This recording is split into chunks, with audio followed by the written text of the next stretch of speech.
Hey, welcome back to Matchball Grid. My name is Andre. How's it going? It is a day in January 2021. I don't know the date. I don't know why it's important. It's the 14th. How's everyone doing? Happy Thursday. Happy Thursday evening. Maybe it's even a Friday. Hopefully you're doing well. How's everyone going? Yo, Jessica. How you doing, Chris? How's it going? Baza, yo, nice. You got a new icon. That's a Stitch from the Disney property. Lilo and Stitch. Happy Thursday, all. On the Twitch side, running parallel. Good evening, good day of work. Some good evening, Netrunner. That's a pretty decent day. Zendorius, how's it going? Sounds like a good day to me. It does. Zendorius, you're posting deck lists. I've been looking at your deck lists. You got some deck lists all over the place. I feel like the amount of people posting deck lists is a smaller group, but my God, is that group representing? There's some deck lists. Yo, Vincent, what's up? How's it going? It's going okay. How you doing? It is a Thursday. We're gonna play some Netrunner today. I get a bit of bookkeeping. Always be running.net. This Sunday is the part 2 of the Ocarina 3 tournament. If you want to sign on, it is free. It is this Thursday. In short, Ocarina, you pick an ID instead of an ID. Wow, let me re-rack. That was entirely wrong. Instead of picking an identity, you pick one of the available. You can find it in here. You can pick a resource, or specifically a connection, or an agenda. And you can play. And it's going to be good. It's going to be on Sunday. This Sunday starts at like 11 Eastern, sometime around that. Yeah, 11 Eastern local time. Not a lot of registrants up on here. Hopefully that doesn't matter too much. Hopefully we see you on Sunday. Daijin, Xandarius makes very good and competitive deck lists. You're the other person I'm thinking of that posts a lot of decks. Also, I saw one of your deck lists was posted in French. Are you from here? By here, I mean Quebec. For Jank, check out the few deck from JTF 99999. I kind of wanted to revisit that combo that we also had the pleasure of playing against. That's sort of like, I never know the name of that card. It's like trace 2 to gain a credit during when you res an ice, and it's obviously like not great, but really cool, and I love it. I love that Zendorius post lists that are a bit off the beaten path. Yeah, there definitely are some really interesting stuff here that are being posted. This deck list of the week, I'm actually really excited for this. This looks really cool. Some of the other stuff, I haven't checked Val Pals just yet, but they're interesting, right? They definitely have cards that people don't very consistently use. Ooh, apparently Sokka played first in Ocarina. Ooh, I guess we're gonna look at this. So Sokka played, Sokka's on the west coast of Canada, so it's probably not that bad to play in the tournament that was last weekend, which is a better time zone for Asia Pacific players, APAC. Looks like they were running Sandbox, which is 55, so Cyberdeck Sandbox, and then just running, looks to be like good stuff in a tanky type Glacier deck. And Patron, actually, this is a new ID you can play in Ocarina tournament. This is Patron, which is this card was like playable for maybe a couple months when it came out. I think was Faust around at the same time. I don't know. But the idea is that you can draw 2 cards on a successful run. So you can play Faust as your ID, which is actually pretty cool. Not Faust. Wow. Patron as your ID, which is pretty cool. And it looks like this isn't even a Faust list. Just getting free card draw. That's pretty cool. Yo, shout out to Sokka. That's awesome. You also won Link too, which is really nice. 2 AM gang represent Anarcha. How's it going? Of course, I always sign for High from Montreal. What? Are you serious? How have I not seen that? Are you in the Montreal Netrunner Slack? You should be if you're not. I don't think you are. Are you? I came back to Netrunner once I saw how well Worlds 2020 went. My goal was to get more into the competitive scene after years of kitchen table jank nonsense with a small group of friends. How's that transition, or not so much transition, I guess we could call it. Like, how's that entrance been? There is MTL Slack. Yeah, there is. Email mtlnetrunner@gmail.com. Unfortunately, it was a Slack that I and some friends started privately, and then I don't know modernly, but there was no way to change it to a public Slack, so it's still on an invite only. I'm in Simhack Slack. Yeah, no, Montreal has its own Slack with a bunch of sub channels, and that's generally where I am. It hasn't been too busy as of late because not a lot of people have been playing Netrunner right now, but it's a nice place to be. Yeah, email mtlnetrunner@gmail.com. We can get you in. Yeah, Zendorius, how's that been? How's that transition? It's been interesting. I'm currently in a small tournament with my itinerant protesters group. I've been enjoying it, but it feels like a different shift in play. Okay, so I don't know too much about this. I've heard a bit about this. Yeah, Daijin, that's it. That's the email.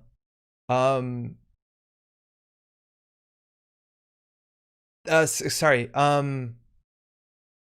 Yeah, I know there's like a bunch of testing groups of people who put up public groups to be like, hey, you want to get better at Netrunner? Here's a group of people that are want to have that same sort of goal. And I think setting goals when it comes to like, you know, practicing and playing Netrunner is kind of a really nice thing to do. It lets you build towards something. It lets you moderate your progress if you want to do that. But I know there's the one group, I think it's itinerant protesters, right?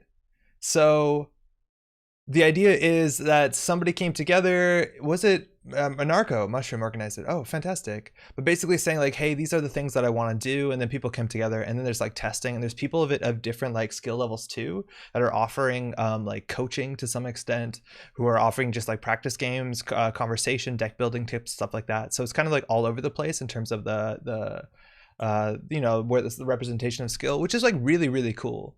That is something that I know on this channel we don't do enough educational content. I wish we were doing more of that, and I know that's a weird thing coming from me because I can control that to some extent. But that stuff is really good, like talking post game, grinding games out, all that stuff is like so important. Oh wait, I didn't set up the group. It was Dan B. Okay, Dan B. I don't know who to shout out besides Dan B then. But yeah, a bunch of people who kind of bombed at Worlds who wanted to get better. How's it looking? How's it been? Zendoria says also learning the new meta really was. What a meta, excuse me, really was. And how you need to pick a deck for it instead of just your favorite runner because of whatever reason. That's actually a really important part. That's the sort of thing that gets me really anxious about tournaments, is the understanding that I could be a good player, but if I make the wrong meta call, you know, you're in a really bad spot. That being said, the metas haven't been too wildly unpredictable since I've been playing for a while. I made a deck for a beginner for every faction, all named Debutant faction name. I saw your Debutant PE deck. Yeah, your Jateki deck, but I thought that was actually like just a theme. Mettre un Hokusai pour un D pour pénaliser les efforts de runners comme indexing a medium. No barriers, that's good. Jateki doesn't do that as well. I didn't realize what that was. That's wild. 3 Archangel. Man, that's wild. That's interesting because it's like anti-damage, right? Like it puts a card into their hand. Sometimes it's exactly what you don't want to do. That's a hell of a nice though. It's sick. A bit quiet at the moment just because there's nothing huge on the horizon tournament-wise, so nothing to play for or like work towards. Yeah, no, I believe that. And that's kind of the thing with like our group right now is like nobody's really playing too much or building towards something. I think if we set up like, you know, some sort of tournaments or events, that could help a fair bit. I need to peek into there. How do you get into there? If anybody's watching or listening and wants to hear how to get involved into that group, Anarcho, how can they get involved on that? Is that like green level clearance? It's just on the Slack. It's on the, I think it's on the Slack, right? It's a nice place for that skill level where you're better than new players, but you aren't making the cut regularly. Yeah, that's really good. I have like really strong memories of like certain players coming to our meta. So the Montreal meta hasn't specifically been like globally competitive for a while. I don't think anybody thinks like Montreal meta, oh man, that's going to kick our ass. Even though I think we have and had a lot of really competitive players. I'm actually convinced one of the best players in all of North America played in Montreal and just never competed. Anyways, but I do remember strong specific elements and specific days where a player would show up, and like the Montreal meta, people were playing good stuff pretty consistently. Like when I started, you could get away with playing whatever jank. And at some point, people just kind of kicked it up, and people understood the meta, and people started caring. And from my experience, that really crushed out a lot of players who wanted to bring their pet decks in. It got a lot harder too at a certain time when like, you know, acid spam decks came out, hard hitting news, stuff like that, where if you couldn't compete economically, you were going to have a really difficult time. But I do remember very clearly some players saying like, hey, I think I want to get good at this. And like, you know, that gear switches where you look at the game differently and you kind of have to put some of your pet projects aside and figure out what makes this game work. Because what makes this game work is it's obviously there's a lot to learn. But I think it's a really fascinating pursuit, and I kind of want to get more involved in that. There's a Slack channel. It's called Itinerant-Pro-Testers, as opposed to like Itinerant Pro Testers, the card. That's dope. I want to get involved. I'm gonna peek in there. I definitely should peek in there. I remember not planning for meta once on a regional store champs, even maybe, where I brought my decent comfy deck and got blown out by somebody on Gagarin. Yeah, Gagarin kind of like sets out to do that. That's really cool. I hope all the best to everyone who's involved in that stuff. I want to peek in at some point because that sounds really cool. And I don't know. I obviously, from doing this channel, I take a lot of like pleasure in talking about the game. And like sitting down with somebody and like, you know, teaching, going over stuff like that. We got to do that a bit more on this channel for sure. I'm glad that's going okay. Hopefully talking about going okay. Smoke Rings 1.0. This is a really cool list. Oh, that's a Discord link. Okay, so Narco has it. I'm gonna post it into YouTube chat too. There's also Discord. Oh, okay, there's also Discord. Okay, cool. Oh, error, try again. Yo, looks like the YouTube chat is down. Hold on one second. I don't know if YouTube can hear me. Is the stream still up? But the YouTube chat is borked.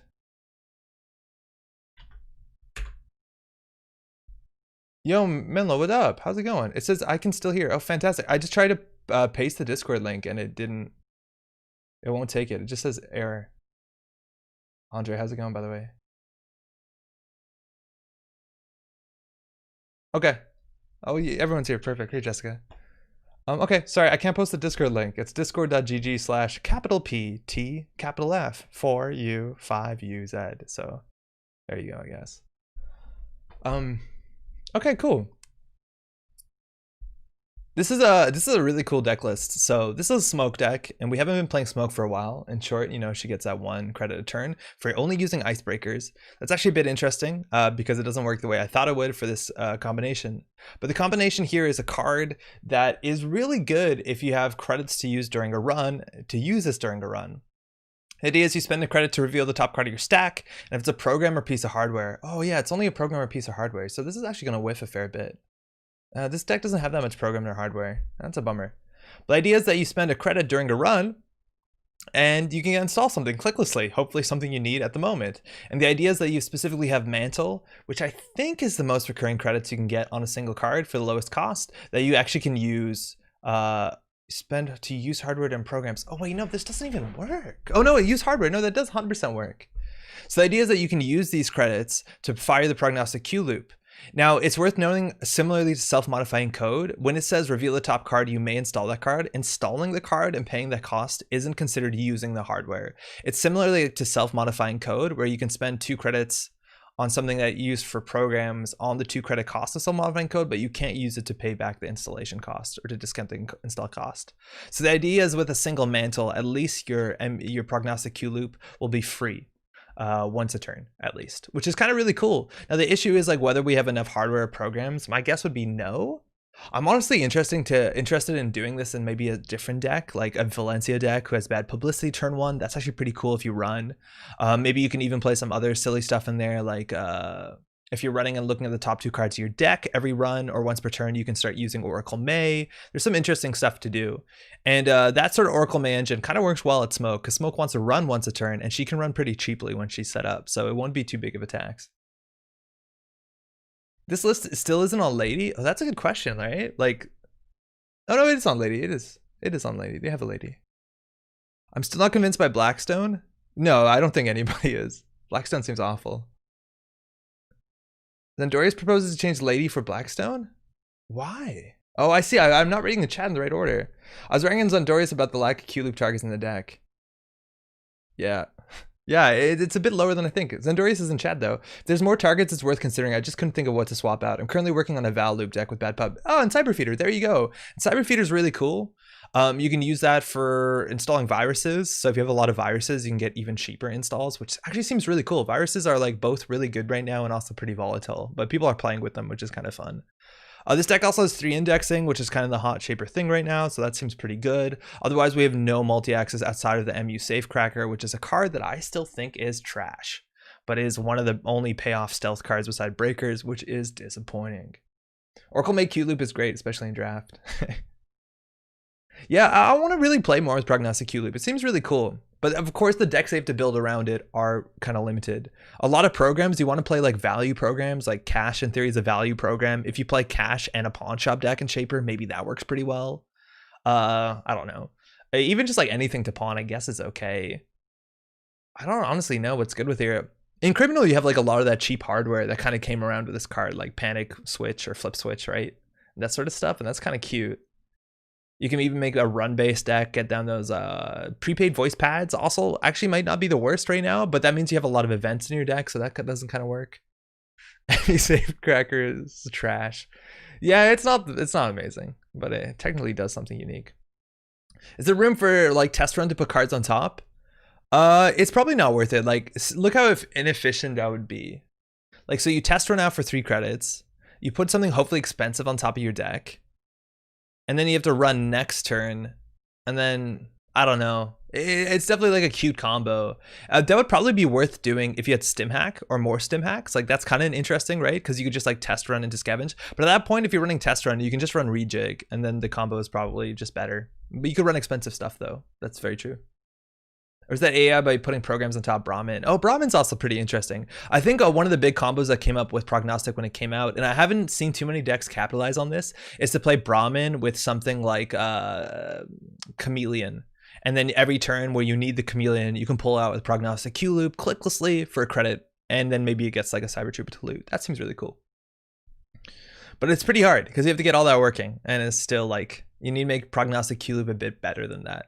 But a clickless install with Brahmin is definitely worth considering. I think that helps a lot with Brahmin because Brahmin really slows you down when you're drawing the card that you put on there. I'm excited to give this a shot. I want to see how often this will fire. I'm going to try and fire this as much as possible. I'm usually pretty defensive with this sort of cards, and then I watch like German Geist players and be like, it doesn't matter, fire it on every single turn, who cares? Ladies, same sort of synergy as the Chameleon thing. Yeah, it's true. Actually, with Lady back, you could do that with Brahmin. It's a bit expensive. But yeah, that honestly is not a bad target. It's for sure a pretty good target. Need to get all these cool combo cards together, just shaper problems. Are we on Hyperdriver too? I would love to be on Hyperdriver. It's a runner deck.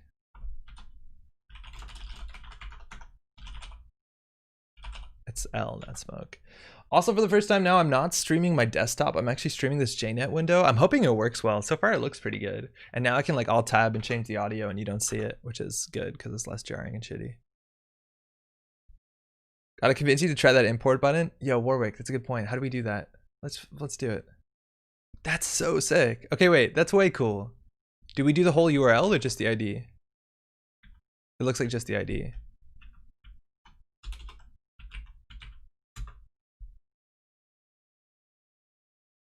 It says it worked. Oh, that's sick, yo. Thank you. That's really cool. It's under actions, BB code. Yo, Spear, how's it going? I'll confirm delete. We don't need to. How's your progress been? And nobody but me plays Nyashia.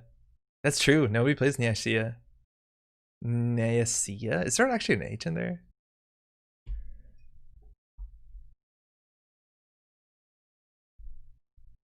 There's also another one where you run R&D, right? And you get clicks. Is that what Nyashia is? Eons, what's up? Andre, I haven't caught you live in a while. Hope all's well. It is. How's it going? It's been a bit. How are you doing? I'm doing good now. Days started to focus on money. Lore helps a lot. I'm not sure I follow that. Oh, having money to do stuff. Yeah, that sounds important. Oh, hope that's working out. It's really cool. Upia is the click one. That one is so bad, even I don't play it. Yeah, Upia's not great. That's the one, yeah. If you run like 3 times on R&D across 3 different turns or something, or maybe just 3 runs, you can have a click. Sick. That card should be, okay, check this out. Fucking armchair game designer. Whenever you make a successful run R&D, place 1 power counter in this, 3 power counters to gain a click. If that had the same text as MCA Informant, that would be way better. And the corp has 1 fewer click on their next turn, that would actually be a cool card. It would be like an alternate garbage way to deal with like fast advance. That'd actually be interesting. Did you get a haircut? Is email Andre gone? No. I just think it's parted the other way now. It's still there. It's just, I can do that if you want. That helps. I haven't got a haircut. I don't think I will for a while now. So we're on lockdown, like full lockdown here in Quebec. So after 7:30, you can't be outside. I guess you can go walk a dog. But like it's dead silent outside. It's so quiet. We're against Seder Laboratories, which I don't really have a read on what that means for us. We played against like a Ronald 5 acid deck. And if that's the case, double gamble Netmarker is like pretty good. This gives us card draw while we run, as long as we have a breaker. This is a pretty good hand. Is Ontario fake lockdown? Yo, Sads, how is it in Toronto? What are they saying?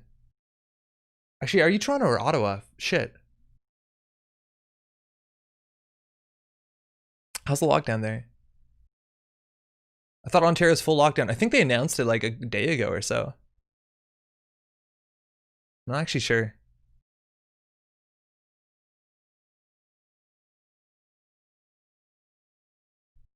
Seder, It means pain, yet to be determined for whom yet.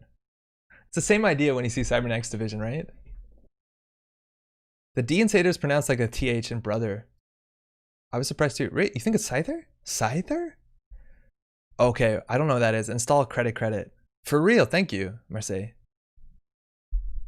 Okay, well, we'll set up.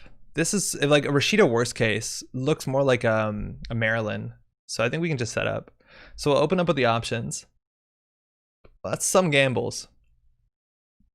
If we had a breaker, we could like boost with Netrunner while running. If we trash something here, like we won't have a lot of credits to be able to gamble up next turn. I think I'm gonna run here though. They mulligan, so I'll just go to HQ and get some information. Hopefully we steal like a, well, there's actually a big chance that they're on the 5-3 that takes a click. Iqua project, so running last click's not good, but we'll take an early food. That can't be bad, right? They can't punitive us. Man, I wish Scyther still had Tapestry. Yeah, Tapestry never saw its time to shine, which is a bummer. It's full lockdown unless it's essential, where an essential is undefined. I think a lady was protesting a $1,500 fine here because she went out with a leash and walked her husband. And apparently got in trouble for that. So we're probably going to lose clicks when we go through here, but they have nothing to like to bury. So I'm just going to face check it. Yeah, apparently you can't walk your husband. You can walk your dog though. Oh, till booth. Fantastic.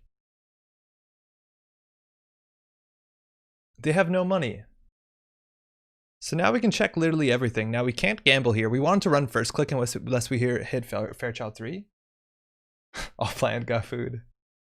So like now they can't do anything besides hope there's a Rashida in there. This might be a newer player, we'll see. So we could set up, I don't really want a dirty diesel unless we have dirty laundry in the list. We do. I'll just put the pressure on, they have no money. We can check what this is and it can't really be a trap. It's a Sandberg. Well, what are they going to do with 0 credits?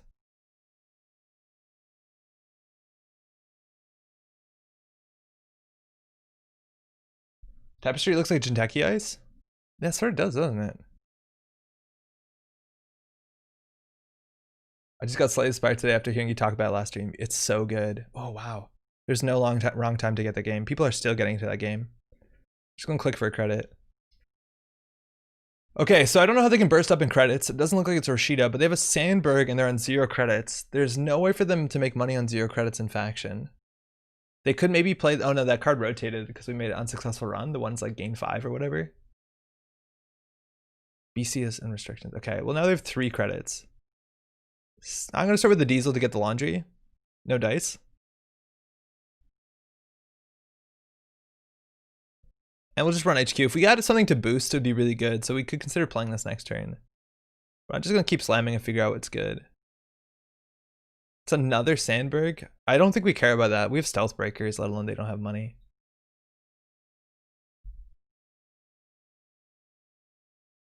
Yo, Bertez. Hi there. I was wondering if you might make more videos of you playing Arkham. I really like the ones before the holidays. Yo, cheers. Thank you. We had plans to do that this holiday season and we never got to it. There's just a lot of time involved with like setting up a new channel, but it's something I'm definitely very interested in doing once I can get some more time down. I appreciate the interest that you're excited about that. It was a lot of fun. It really was a lot of fun, and I'm still playing Arkham on the regular. So that could be a Sandberg. I don't know what upgrade they could be. It's probably a Mason Bellamy, maybe even just an Ash if they expect to have money. I'm gonna start card drawing with this guy. I'm just gonna put it down so we can boost. So I'm gonna boost with this to draw a card. Just keep the pressure on. If we draw an index, we would probably win. So we just want to keep drawing. Yo, what up, Jim? Now I know I'm up too late, Tanuki. How's it going? Okay, that's another Sandberg. So I don't know what this is. It could be a snare. We probably should respect Snare if we don't have a good read on what their strategy is. Snare just shows up in anyone's deck. Snare could be not so much lethal, but we could lose Netrunner. Good to hear. Hey, cheers. Fort install to get 1 per turn reverse pad campaign. It's a Mamba Temple. We'll definitely take that down. So that means that they probably have less than 15 ice in their deck, which means the Sandberg probably doesn't go too far, or they're paying influence for this. So we know Sandberg, 2 unknown cards. If they score an agenda out here, I don't think we care. And we can't bypass this, so we're gonna have to always spend like the money. Oh wow, that has to be an NGO front, and they're a really bad spot. Very weird to have a horizontal Sandberg deck. You see it every once in a while. People just think it's like a good value asset.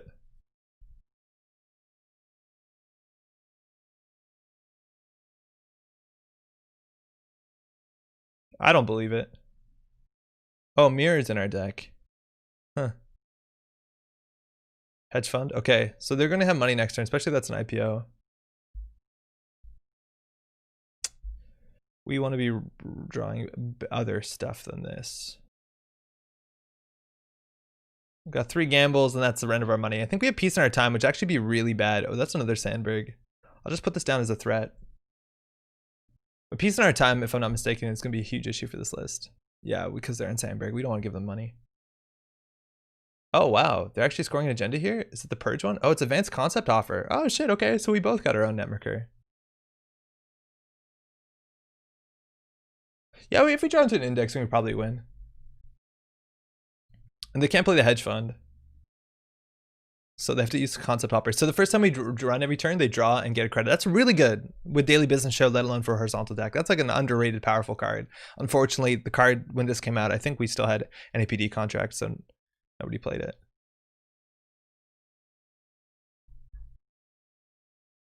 Fairy Chat 3, good to know. Oh, I totally forgot we're playing against the thing that cares about our clicks. Draw again. Peace, don't want to play that. Sandberg again. Oh, Drafter. Okay, it's good to know. We can deal with it. And we'll put down that. And I don't know if we need 3 simul chips. I don't even know why we need simul chips in this list. I guess it's because of this lady. Yeah, just because of lady. Or I guess SMCs as well. Ken, how's it going? How you doing? Install credit. I wonder if they're going to just score out behind that.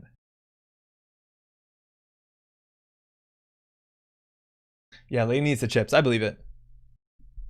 Matilda says, please shout out my boyfriend Enrique. We have a production company and are editing while watching you. Please get up with amazing work. Yo, Matilda, cheers. How's it going, Enrique? Keep editing. I assume you're editing. That's really kind. We'll draw. Let's get that indexing. Oh, we have a safecracker. Actually, that could do something. Turing. Okay. Our money is not great. That's what we wanted. I think we can go HQ here. We know Drafter. We know Sandberg. And we want to run multiple times, I guess. There's a fair job. We knew that too. Excuse me. And we just draw again. Yeah, that's good. I'm not going to play this.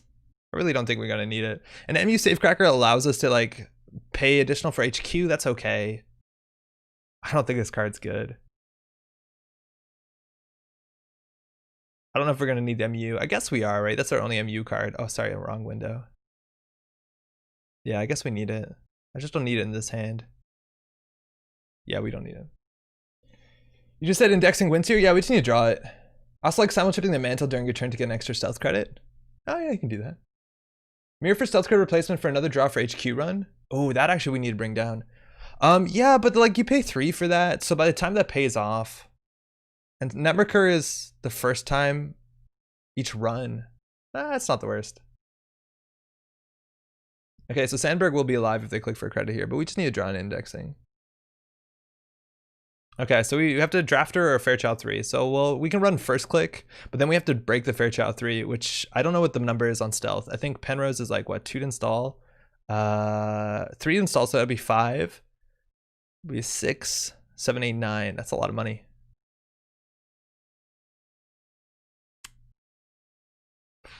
I think we need it anyways. Oh, we can draw once here. We have the prog. Now the problem is like it's not good to use this. We should definitely be using our credit to draw cards.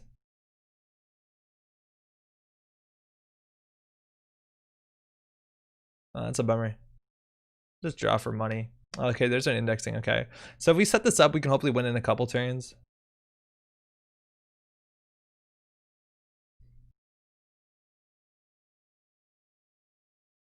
Even if Safecracker isn't good in general, it's good here. I don't know if we can afford to pay 2 credits for a single axis for like a shitty Maker's Eye.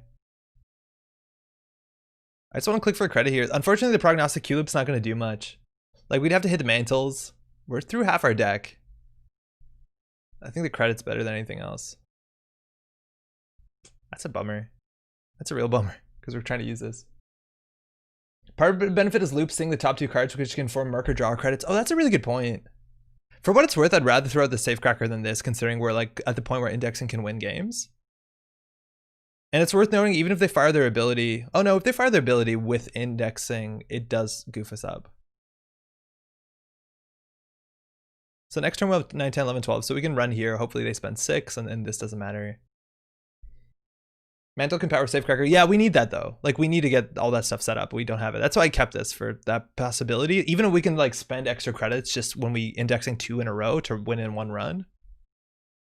So we know Fairchild 3, we know Drafter. You can also Macur, draw first, and loop, install second. Oh, that's actually pretty cute. That's definitely pretty cute. Keeping Mantle over Q Loop, I'm so confused. You mean Safecracker, right?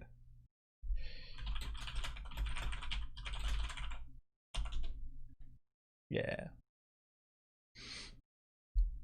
Yeah, this probably would have done a bit more. I forgot that this just fires without us spending money, which is actually pretty interesting.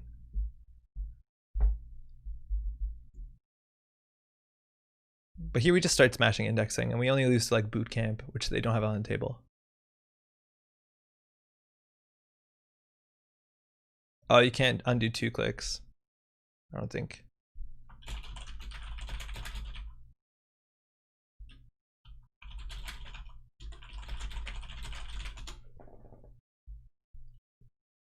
All right, they're just pulling it back manually.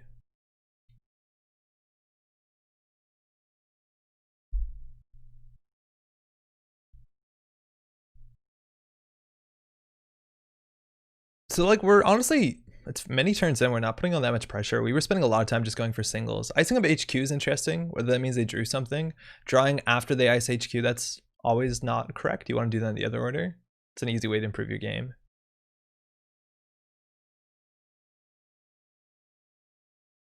Okay, cool. So again, that's Sandberg, so they need money for all this. So we're on 12, we can go in. This will be a worst 8 credits with smoke. If we have to hit a Fairchild 3, which will put them on 5 credits. If it's a drafter, it's so much better for us too.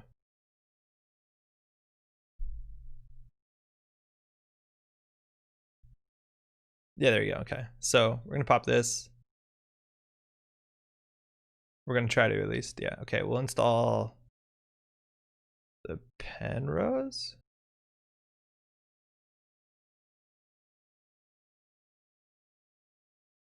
Well, I'll place a credit, because we could win this turn in theory.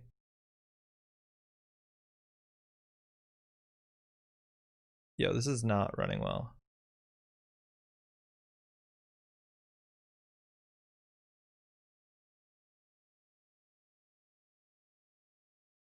All right, so we can rearrange the top 5 while indexing. Sandbox is the only agenda. There's a Bellamy, which is likely what's in server 2, which is annoying because that goes on there as a problem. Fully operational, which it's okay right now. And Eli, which is not that bad once we get this down and break it for 1 credit, and a Maryland campaign. So the question is, can we go back? To go back, it's 1 credit. This is free.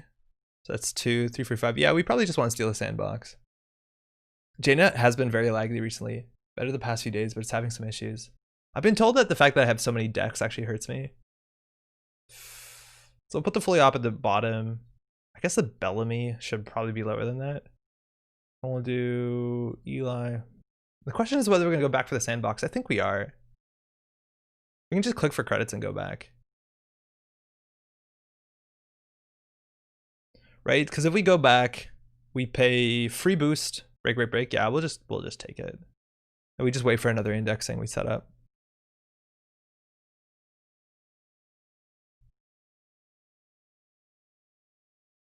So we know they don't have the next 4 cards. It's also worth noting that they'll sometimes draw when we run, which slows down their stealth credits. Using Netrunner loops itself, so it's 1 itself. Yeah, we'll use this to put 1 on it.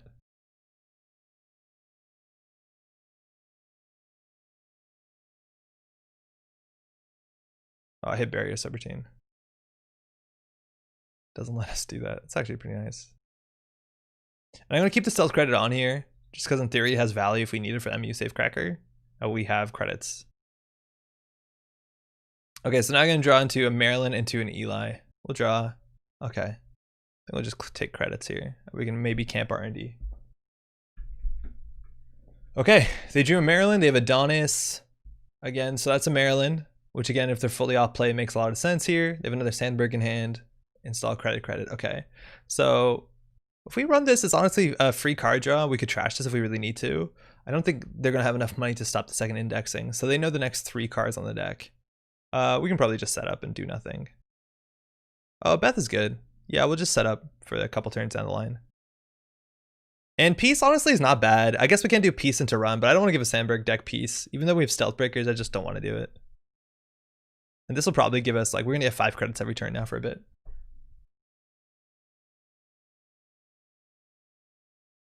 Shaper decks, we stopped playing Tapworm, didn't we? Why did Shaper decks stop playing Tapworm? Okay, so that's Maryland. This is unknown. They just drew an Eli, and then it's Bellamy into fully op. Like, we can run this. They can't afford most of the stuff. The Bellamy is an issue because then they start recurring like hedge funds. Because Rozeki? Oh, also a lot of people are playing Virus Hate. Can't run after Peace. Yeah, we won't Peace run that same turn. Jaina doesn't even let you. Okay, so we can force them to res here. If they res Bellamy, we can always let something fire. So we think this is an Eli, right? If they just res an Eli, we're happy. So I think we're going to run here. It gives them, what, a credit? So they end up spending 2 credits. If there is a Bellamy, we bounce. If it's a drafter, we have to break something and they recur a card. Bellamy is on top of the deck. They didn't draw, did they? Well, if we wanted them to spend money, I guess we should trash this. Yeah, fuck it. Wait, do we even have enough money? This is 3, 4, 5. Yeah, we do have enough money. Yeah, let's force him to spend. Hopefully. I think we meant Peace next turn. Yeah, and set it up the next turn, 100%. So let's see if they draw here, they break the R&D lock a bit sooner.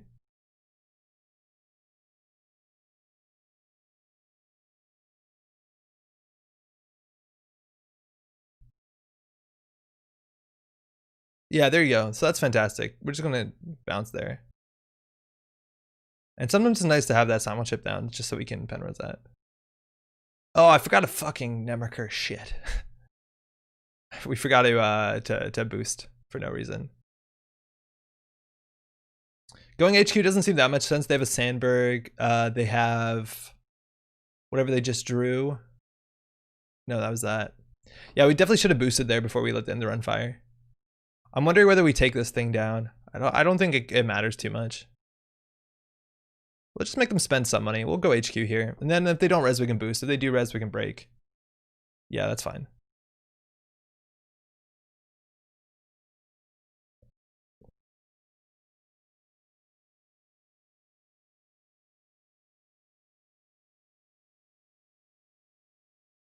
Good game.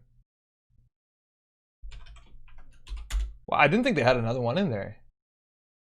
Thanks for the game.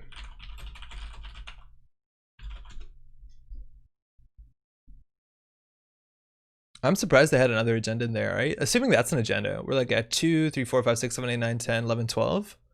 So there's, you know, only like 3 or 4 agendas left in 34 cards. If that is an agenda, right? Like that could be an NGO front. I don't think there's anything that much else it could be.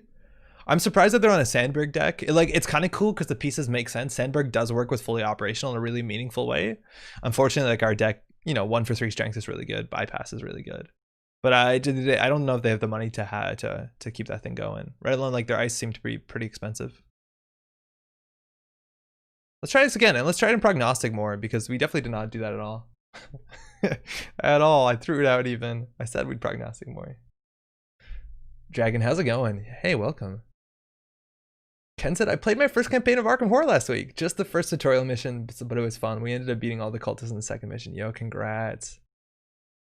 The next mission, have you done it? The following mission? Because it's something else. But that mission where you're running around the town with the cultists is a really, really good mission. It's actually a mission a lot of people use to test decks, like in the future. They go back there because it's like really flexible. It requires a lot of things. Okay, so Swati and mnemonics. Safecracker to Stargate. We probably should. We probably have the MU too.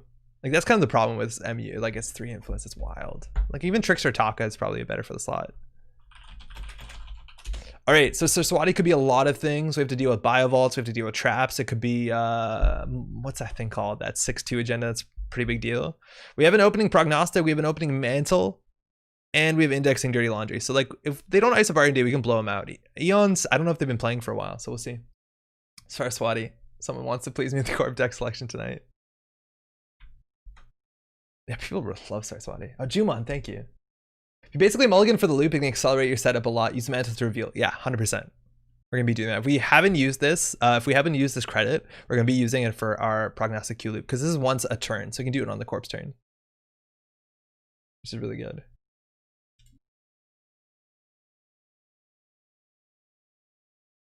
Yo, speaking of card games, I don't know if y'all do this, and I don't know what the scene is like. I don't know if I've talked about this, but Board Game Bliss is a store that does online sales in like around the Toronto area, and for it was like up for I think only 3 or 4 hours. Oh, hold on, let's do our turn. It could be traps. I think we're just gonna still set up. Like we can die here to snare. Oh no, let's not die to snare. Should we die to snare? We dirty laundry in? No, we need to get the mantle down too. We need to get the mantle down. Oh, let's just run. So MU Safecracker. I don't want to install that, but thank you. Actually, with the open HQ, it's not the worst. Pup. Ooh. Okay. So we cancel the daily casts. So basically we could pay, what, 3 credits to install an MU Safecracker instead of like having to draw through it. Fuck it. Well, wait, and we can do this before they end their turn. In short, okay, so Board Game Bliss for Boxing Day. If you don't know what Keyforge is, it's kind of hard to explain. It's a unique deck building game. Cool. And they had one of the old sets, like Call of the Archons, the second set, and they had boxes and boxes of this stuff because it doesn't sell. So Maddie and I ended up buying a whole display, which is like 12 decks. It cost like $180 for like, can I start swatting that? We bought it for $9. It's kind of crazy. Oh, totally. Anyways, so that's what we've been up to. We've been playing some Keyforge. Okay, so they're still swatting it, which means that could not be an early Jumon. We can't really face check. Okay, so they're just gonna get click back. Okay, so they can do something with that.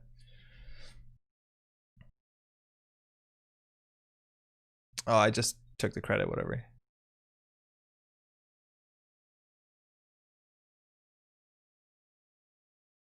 Okay, value. And then it's full. Okay. So we know on top is a daily cast, so we're going to draw that. We can run archives. Look at the top 2 cards of the stack. It's a sure gamble to sure gamble, so we're not going to have any tricks, but we know we're going to draw gambles. We know it's a gamble, so in theory we die if this is like a Ronin. I'm going to hope it's not a Ronin.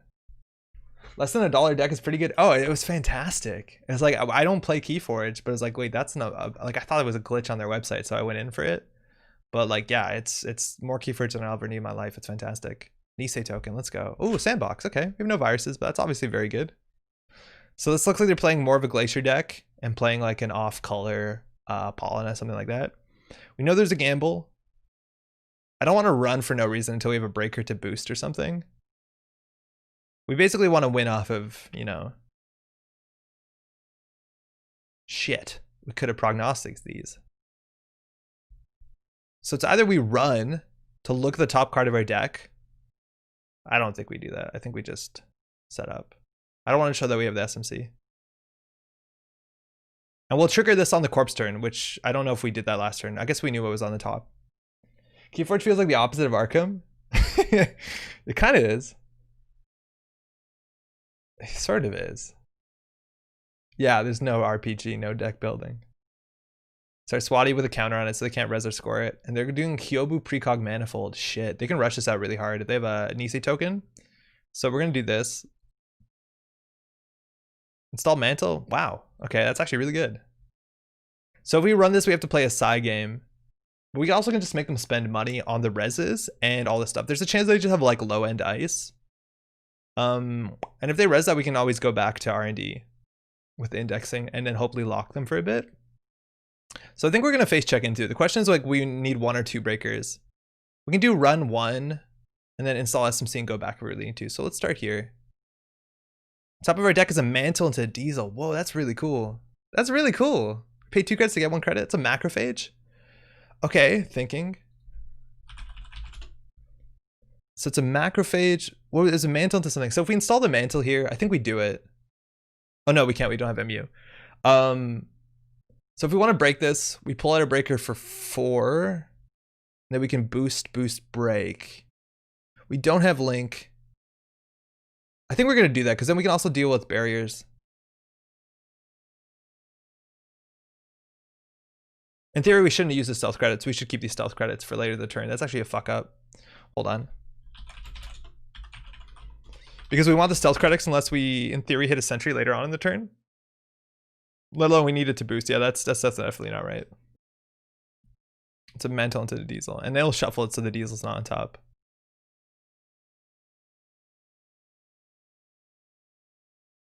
Oh, we can't do that. Fuck.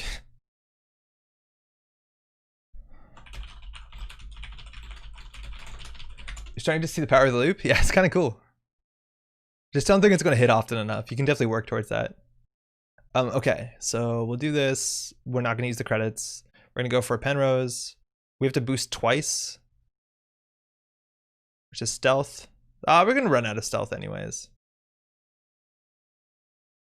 But this is cheaper. So a sentry actually here could be bad. We have to encounter the ice. Break code gate 17. We'll break the first because they get 4. We don't have to use the stealth credit for that, and we'll break the last. Okay. All right, because those subroutines actually matter. The trace will get them 4 credits, and then we're good to deal with code gates and barriers. Sentries is going to be an issue. These traces are not worth firing. I don't think we have any viruses in the deck. We also shuffled our deck, so we don't know what's on the top with Prague. And we still have to play a side game. So hopefully they spend some money. It's a Sandstorm. Wow, okay. So that actually is a barrier. So that makes a lot of sense because they want to purge for value. So we have to break through this. So we have to do boost, break. Actually, we can't even boost it because we need to. Oh, no, we can because it'll be 5 strength. Okay, so this is 5 strength. So we have to do boost. Has to be a stealth credit. That's why we didn't want to do that before. And break. And now we have to play a side game. This is basically a 1 turn, 1 server caprice.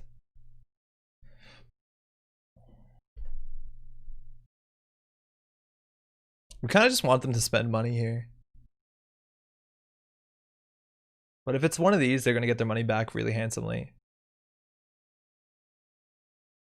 What do you think, chat?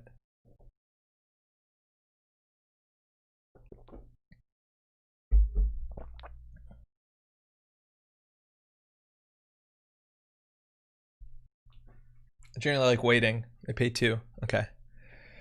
So we could go just straight indexing, which is like mediocre. We can't even boost past high strength code gates. So I think that's all we got today. Running HQ obviously is useless. Roll. We should always roll just in case.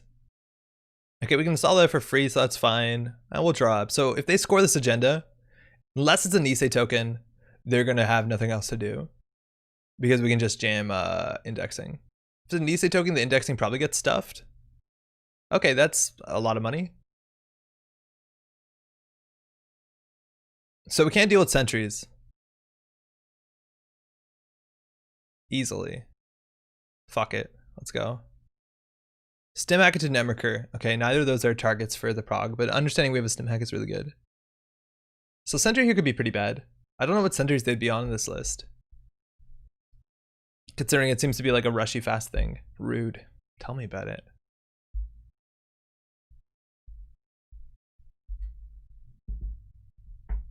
So we have a stim hack. It's a thimble rig. Okay, that is maximum rude.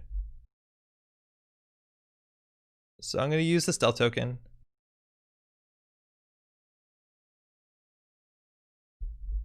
they can position their ice around. So in theory, they should probably put the Sandstone on here once we pass it. And then we have to like trash a mantle, put down SMC and go. Oh, they didn't. That's weird. Additional card, no. Okay. So, Kakurenbo, that's a card. There's a Nisei we want to put on top for sure. There's a Sandstone, which is going to be an issue for us, and a Manifold, what we definitely want to put on the bottom. The wraparound won't be a problem. It's obviously rough with Penrose, but once we get our Refractor out, it's okay-ish. So we want to put the... Does Kakurenbo matter? No, not really. Why do they have that in their deck? Biotic?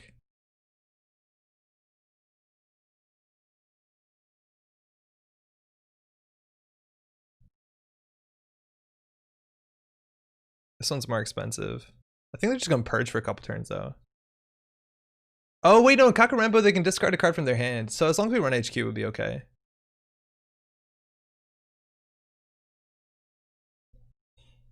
You could simulchip the Penrose? Yeah, that's actually probably way better. Oh, wait, I didn't want to run HQ. Fuck, I wanted to run R&D. That was a misclick. Whatever. That's 100% misclick. We wanted to go R&D. Too late, though. Buy a vault. We'll get rid of that.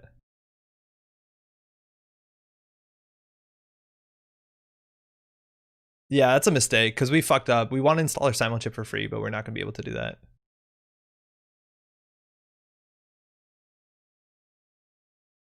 So we're going to waste one of these tokens. That's a bummer. Oh, this thing actually is Fractor by name. I didn't realize that. They usually don't do that. Okay, so they know the next 4. They're drawing a Kakurenbo. Yeah, they should have done that last turn, or last run. Okay. Okay. We can come back from this. We're definitely behind. But outside of that, what's it called? This thing, which is this probably one of their strongest cards at this point because their ice isn't that good. We're being in an okay situation. Now this we can always trash for 4. It's actually like what, 3 cards down now at this point. I put Sandstorm back on the remote. We know they drew Kakurenbo, so we always have to like open archives. Fucking Kakurenbo is really annoying because they flip all their cards. So like we always need to be looking here. So they're probably going to Kakurenbo for a buy a vault, honestly. To keep that in mind. Okay, so they drew the next card, which is a barrier, either Sandstone or Wrap. I think it's a Sandstone. And they put something on R&D, which is definitely the Sandstone. And then they drew, which is unoptimal ordering. So they wrap around on the top of the deck is the card. Oh, we should have used it. No, we know what's there. So on top of the deck is the thing that we probably want to kill, honestly. Especially because this will just provoke a res, which is good. But we want to draw once. We probably want to draw twice. Just so we have a chance of hitting something good with Prog. We'll see how this goes. Because it's a barrier. So it's going to end the run, but they'll spend at least, what, 4 credits? 3 credits? Netrunner, piece in our time. Okay. Neither of those can hit. I don't know if we want to piece them. At some point with their money, one might not matter. Actually, piecing them is probably not the worst.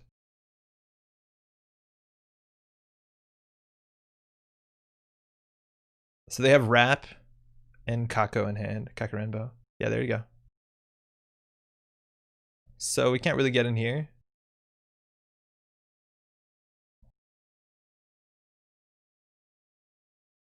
Oh, it's using hardware. I thought it was installing hardware. Oh, yeah, that makes way more sense. Okay, never mind.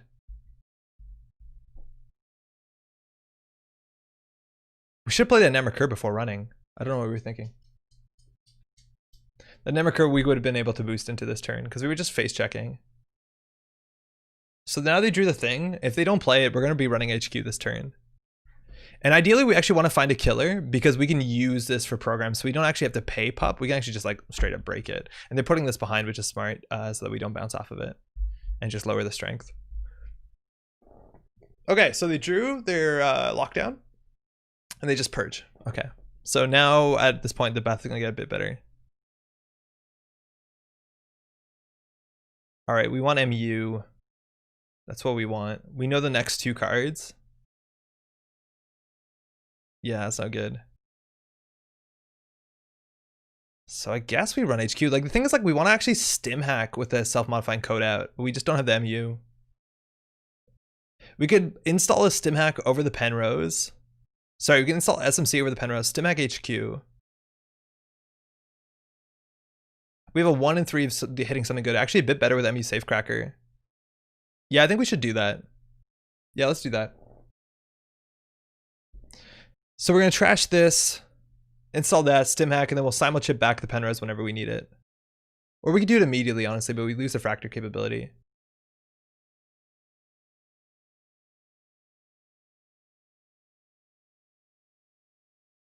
So there's a mirror. Okay, so this gives us so many options.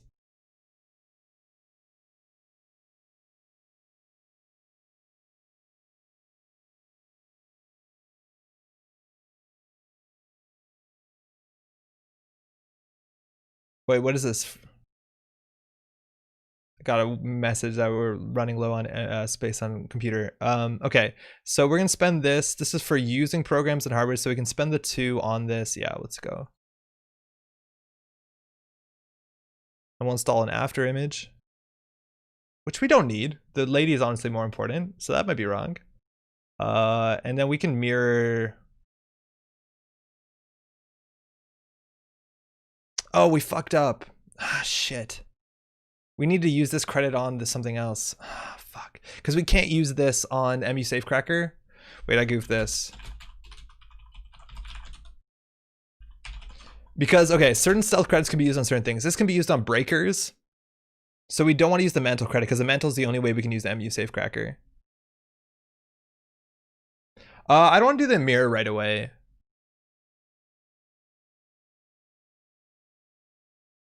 The mirror's not that important. We can pay next turn to get the mirror if we don't draw first. And then we can actually install it for 1 cheaper. We don't need the mirror this turn.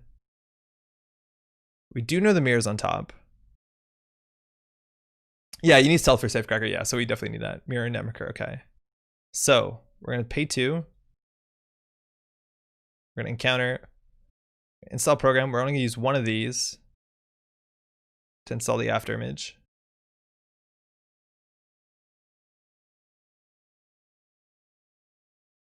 Yeah.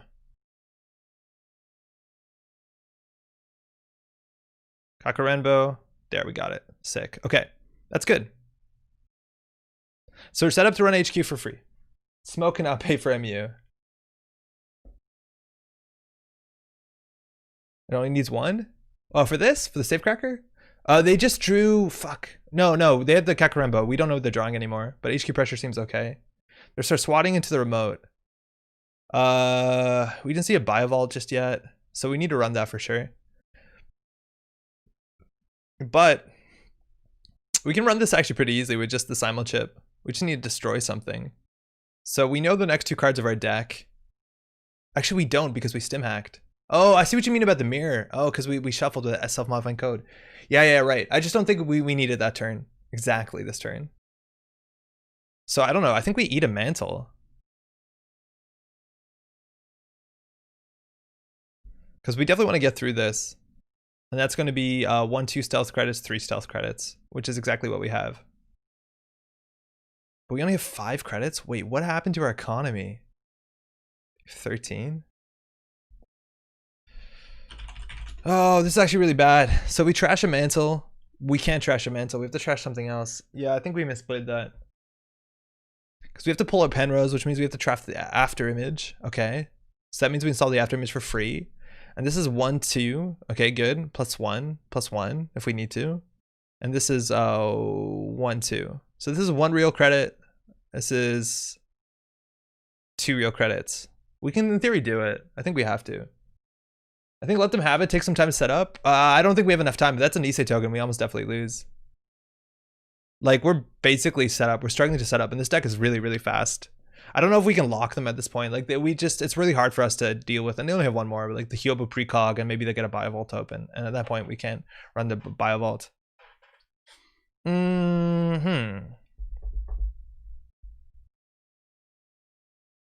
It's probably Snare.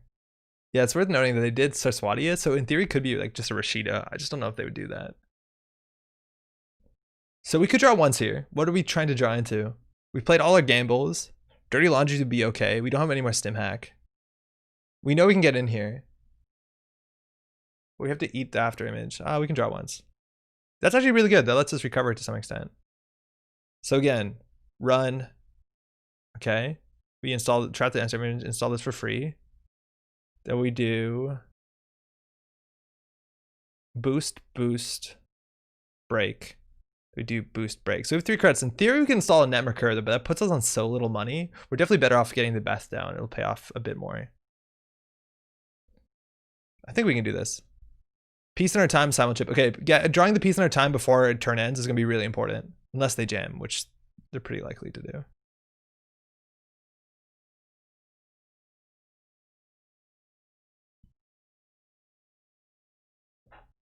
Mirror gives them you though? It's shuffled, it's gone. No recur. I don't think we want to do the recur. If we install the recur, it costs us like what, 2 credits?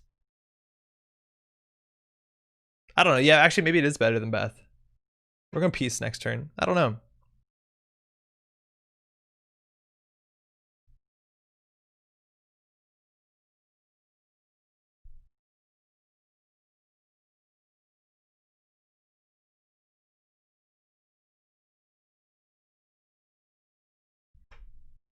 Mercure pays for itself in 3 runs. Yeah, Beth pays for herself pretty quickly too. But yeah, you're right. Mercure does give you a credit a turn. It's very similar to Beth, and Beth is technically cheaper here. The real thing is whether we're going to be taxed out on stealth credits. Like, them putting a wraparound here is going to be an issue for us. Like, we actually have to figure out how to, like, I guess we just reinstall it with our simul chip. So they're not fighting the subroutines because they don't matter. And 5 strength is exactly what we need here.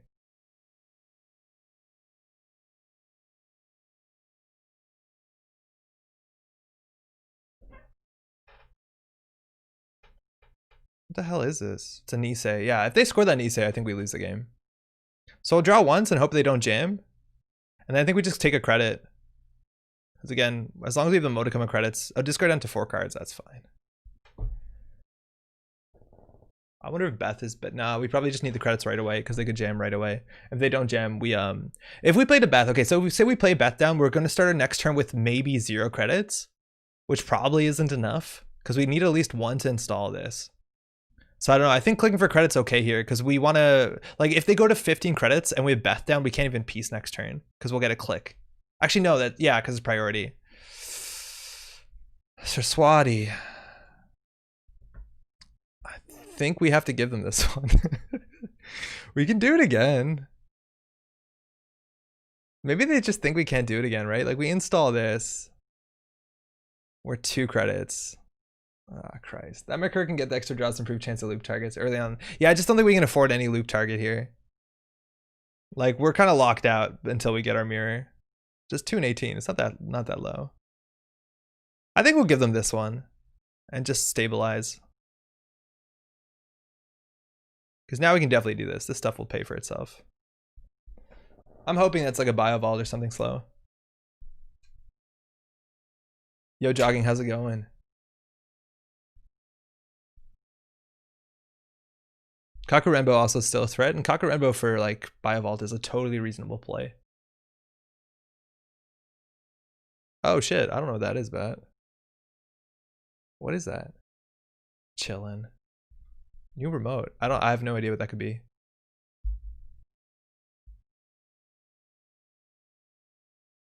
Okay, so one of those is a Biovault. In fact, could all be Biovaults. So it looks like Biovault on top of an agenda, and I don't know what that is. Oh, we have a lady. That's huge.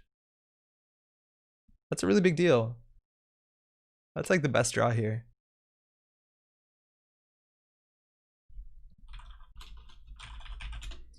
Okay, so in theory, this actually could be, what's it called? A Cyberdex Fire Suite.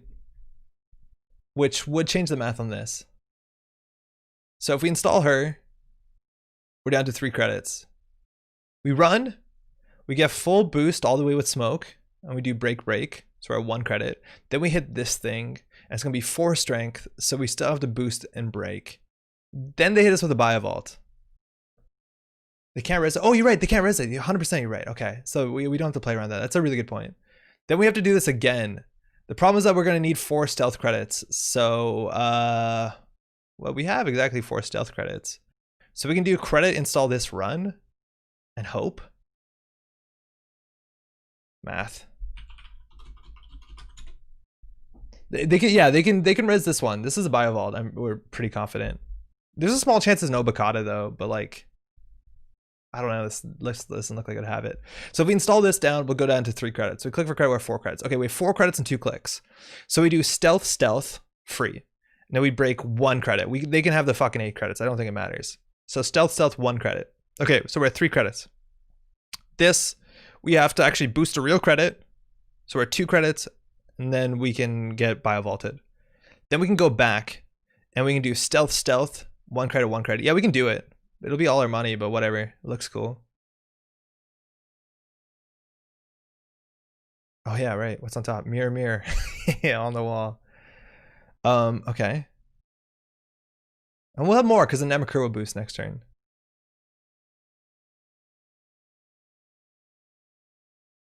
So we'll do break Kogate's, no, match Kogate's strength. So we'll do. Oh, I took a credit off of her. I did this wrong. Oh, I did that wrong.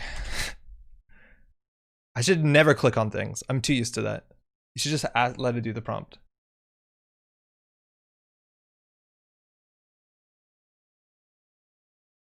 We need more Shaper math. You get Mercur credit on each of those ones? Yeah, totally. We need the Mercur credit because we need 4 stealth credits.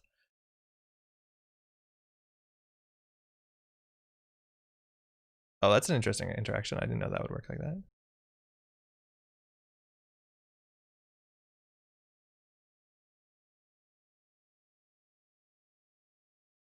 They can get 8 credits. Who cares? I hope. Have appointments, so I'm off for an hour. Thanks for trying my deck out. That's awesome to see. Yo, and Sandorius, thanks for posting the list. That's really cool. Enjoy your appointment.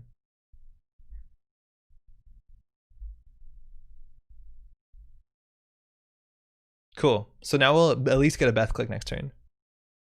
None of these matter. Oh, fuck. It hits the Sandstone. Wait, no, it hits the Sandstone. All our math is wrong. Oh, no. What were we thinking? Ah, oh, Christ. Got a different camera. Video always looked good, but tonight's looking great. Maybe frame rate has been gone. No, we've had this camera for a while now. It's been like more than a year. But truth, I appreciate it. We're just looking good, you know? Our math is goofed.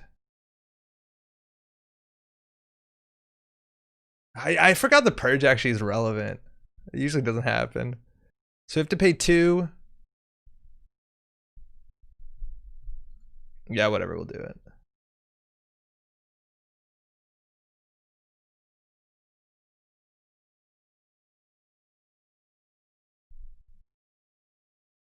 Oh my god.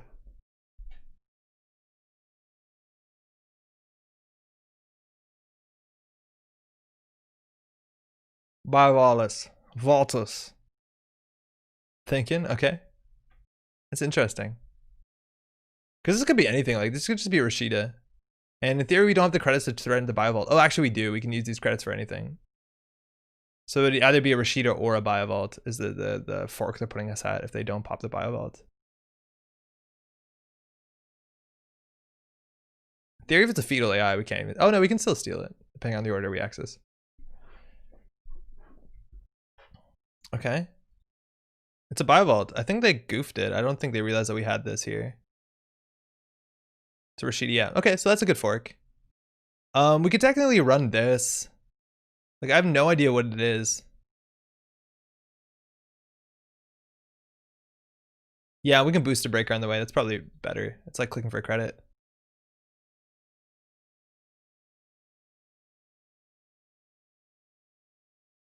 API S Keeper is Obel. Okay, so they res it for 2. They remove the token, so they gain 1. That's fine. Sick. Snare kill? Yeah, totally snare kill. That's fine though.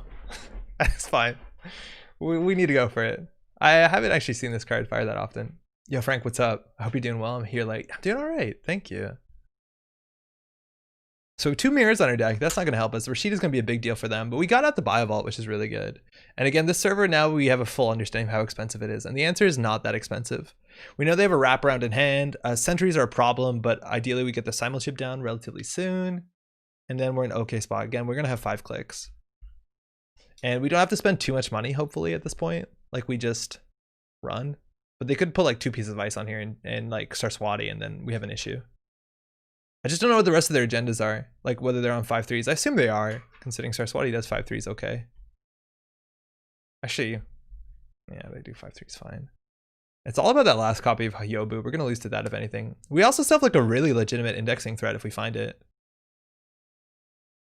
As long as they don't have a Biovault. But that's a very big thing, is when Sarswati does their ability on a card, they can't resist, so they can't Biovault, they can't threaten NGO front, stuff like that.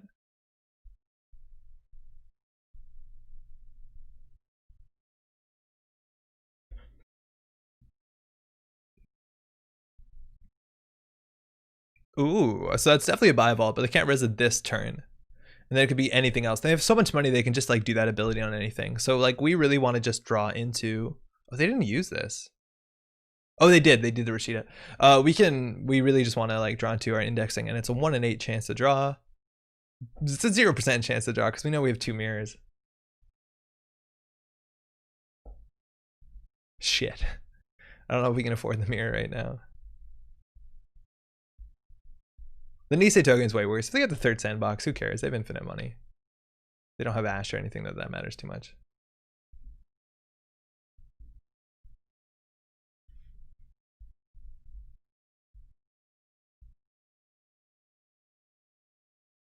It was actually way cheaper to break this macrophage than to spend extra credits on this thing. So that's a definitely a misplay on our part. Okay, we have 5 credits. We can clicklessly draw by just running, and it gives us the, no, we know we have 2 mirrors.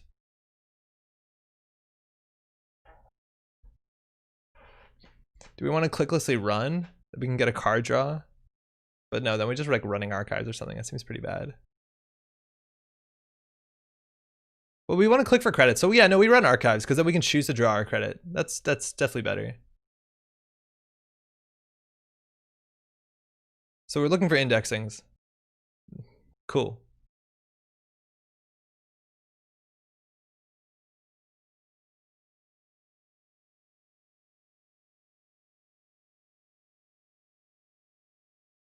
Now if they score a Nisei token, the indexing is going to look really stupid.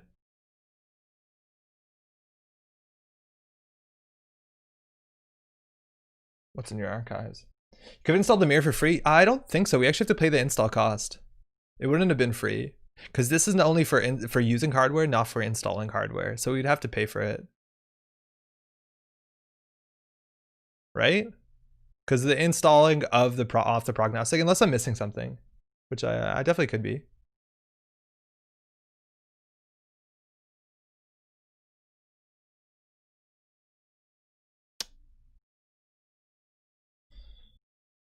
Netrunner can pay? Yeah, Netrunner can pay.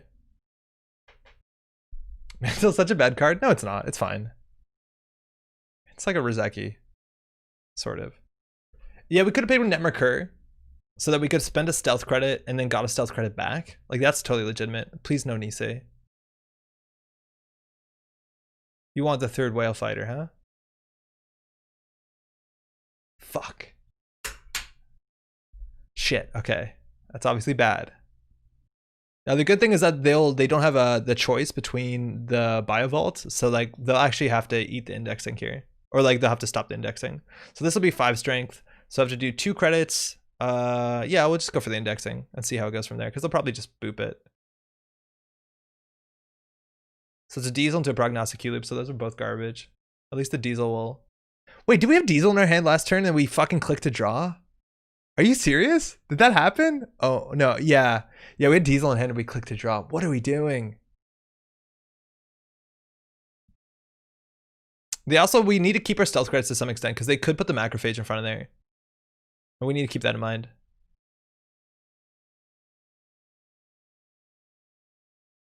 I'm doing this wrong again. Or did we draw into the diesel? No, we did diesel and then we drew into the indexing, I think. And then we clicked for credit or something bad. I don't know. I think we goofed it up. Arzan, how's it going? This is the sloppiest play. Oh man, this is really rough. This is B5 strength, so we pay 2 credits, so we actually have to pay like a mantle. Whatever.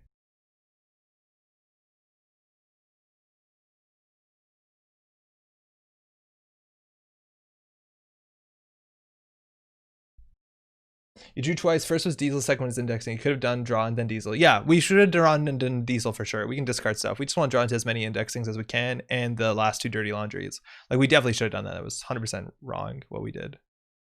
So they could always like Nisei here to end the run, thinking. But if they do that, obviously the remote gets a bunch worse. But they also still have Biovault, so like they probably should end this here. Because the Biovault is going to get them further. Funny interaction with Mantle. If you use NetChip, when you install something on NetChip, you can use the creds from Mantle. NetChip? Oh, because NetChip actually installs? It's part of the NetChip ability? Are you serious? That actually seems really neat. That's fascinating.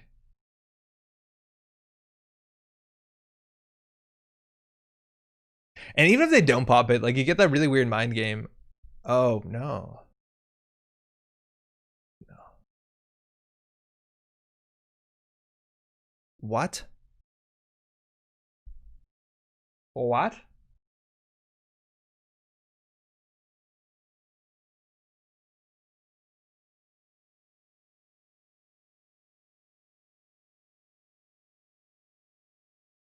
I forgot they had that. We've lost to this deck before because they had that card. Wait, don't we just win? Pretty sure we win.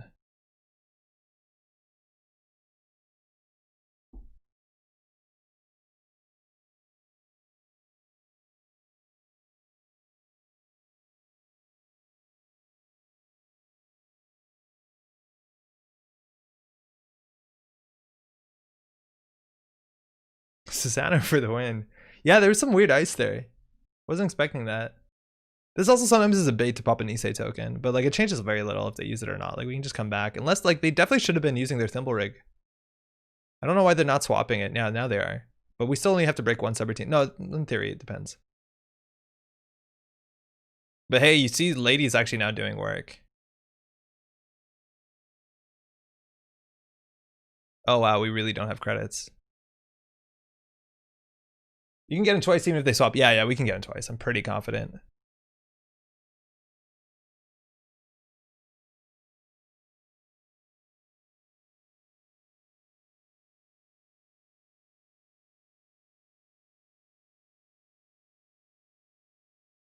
Wait, can we? We did the math.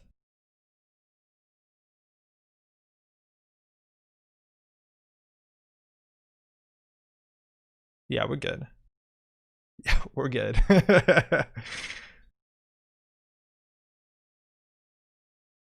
We'll make sure to break that one. I'll remember this time. Lady is free now? Yeah, as long as we break that trace subroutine, which I've goofed that up already this game. Yeah, so we have 1 extra credit with the Netrunner.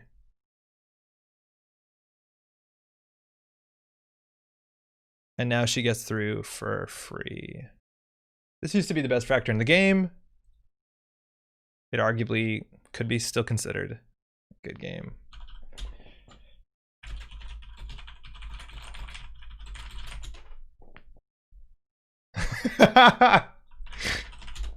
They also forgot they had that. That's amazing.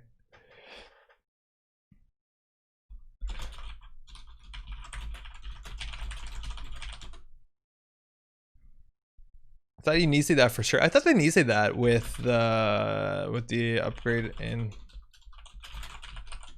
Yeah, if they Nisei that, we'd have to be in a really, really bad spot. I don't know how far down it was, but like once they Nisei that, they advanced this Biovault. Pretty sure it's a Biovault. It actually could, in theory, be a Cyberdex Fire Suite. And then they're in a really good spot, right? Because they ate the second indexing. We have another indexing in here, but it's our last card, so that's going to be difficult to get to in time. And then, you know, yeah. They can still probably jam out. Because they also have border controls, too. Like, there might be a border control right here. I think we could guess the wraparound, if anything, but it could be a border control. Oh, sure. I just mean for your next agenda.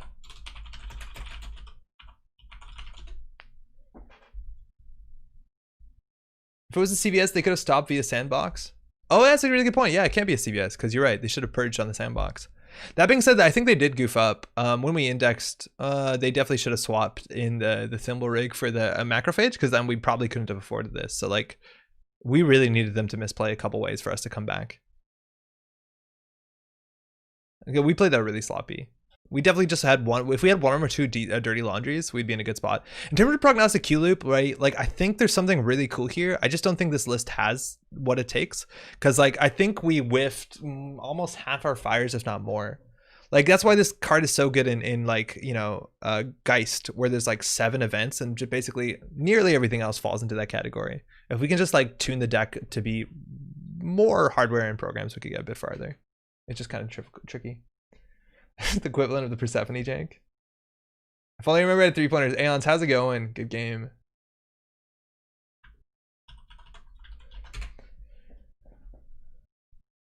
Nullify. Oh, sorry. I'm trying to move my camera. I can't do it. Medium Parasite, Bookmark, Paulu's Cafe, Stim Dealer, Paparazzi, Earthrise Hotel, Build Script Bunny means. Draw combo, return to emptiness. I don't get it.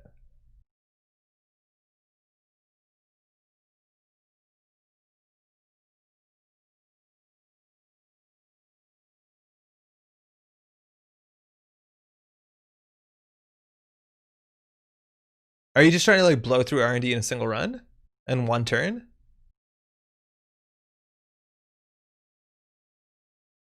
You're trashing the whole deck, right? JTFQ made this. Okay. So in short, the idea is to play null. His ability largely doesn't matter. It doesn't matter. With Parasite, it can matter. I guess you're trying to draw through your deck as quickly as possible, which is going to be a huge issue with this deck because it just doesn't have that much draw. Then you host everything in your hand that you possibly want. Then you pop it. So that your hand is like triple medium, triple Parasite, which isn't going to work. I saw JTFQ play on another stream and it was nuts. Lots of fun. Yo, Eric, how's it going? The Value Wind, welcome. Okay, so we can definitely optimize this because this is like a fun idea. JTFQ plays CTZ to great effect. Oh, that's really good. Okay, hold on. You host them on Paulas for install instant. Okay, so that I understand, right? You get your Paulas, which you have to get that early, which is unfortunate, and then you install everything on here. So host one program piece of hardware. So you show that you put a bunch of like Devil Charms and then you put a bunch of Parasites. You also don't have recursion, so if they put more than 3 ice, you're fucked, right? If they know the list, obviously you're probably in a bad spot, but 3 ice, you're in a bad spot. Okay. So you can get through 3 ice for sure. There's no ice that's not destructible, right? And then like 8 strength would goof you up. I don't think you have to play around 8 strength. That's not really a thing. Okay, install one hosted card. The first time you install your turn, costs 1 less for each. So whatever, you're going to be paying a premium. So the idea is that you play all the Devil Charms and all the Parasites and also all the mediums. Is there any chance that you just want to have a big hand side and play mass install? Like, is this better than Paulu's Cafe? And then you can like save the influence on something else? Yeah, Null can get through it 1/8 strength. That I get. That makes sense. Like mass install, would that actually be worth it? You can still play this card for a couple months. Like whenever we were doing big combo decks where you draw your deck and go, we'd always like mass install click 1. But the thing is like you need a mid run, right? But can you just mass install your mediums? Do you need to install all your mediums mid run? Okay, how good's the card draw? You have 3 stim dealers. These are not unique. Okay, that shouldn't be an issue in theory if you put everything on Bookmark. The Paparazzi is really cool, right? Because then you can do the by any means combo. Amped up just gives you clicks to set up. Lotus Field, yeah, Lotus Field, you're right. Also, Magnet's gonna be an issue. It's like Lotus Magnet feels that like one self code wall that nobody plays. Like it's stuff nobody plays. You're totally right. I just feel like Washing seems really good. I've had worse. Seems good. What about EMP device? Would that not help? Or is that overkill? The Magnet should be fine since the deck doesn't instant install. No, because I think Magnet blanks Parasites. It blanks anything hosted on it, so you can't actually break it. Or trash it, I don't think. Tithonium's a problem that's playable? No, you just parasite Tithonium.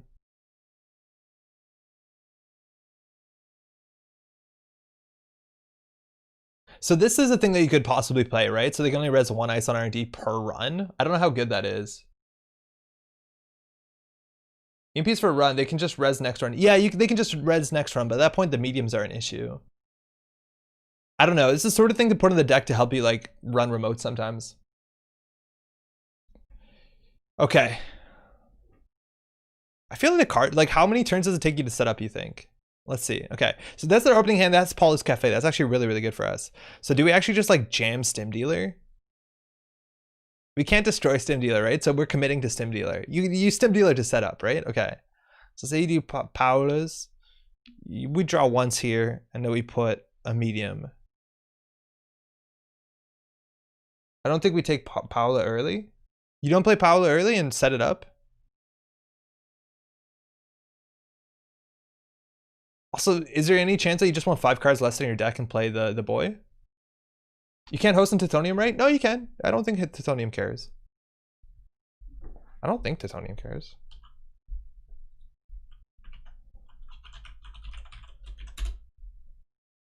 Oh, you're right. I had no idea. I've never read that sentence. Okay, yeah. Well, in theory, but that's not a very common card. You're right, though. That would goof you. We can set up anytime before the big run. Right, but it's a lot of clicks, isn't it? Because you have to like, okay, so if you have to break through, let's say 3 pieces of ice, you have to do Paula's and you have to install 3 Devil Charms, you have to install 3 Parasites and 3 Mediums. So that's 10 clicks worth of Paula's, right?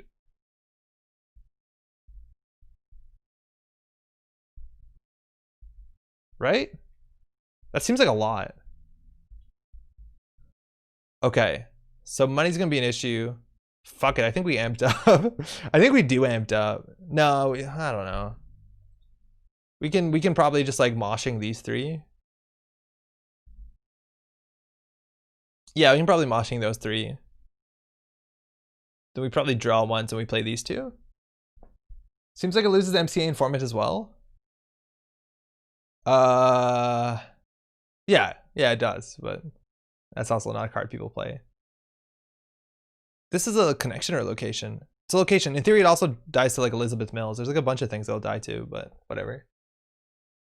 I think you want to make 4+ card. Okay, I think you want to make 4+ runs with 3 mediums to get 1 card in the first run, 4 in the second, 7 on the third, and 10 on the fourth for a total of 22 cards milled.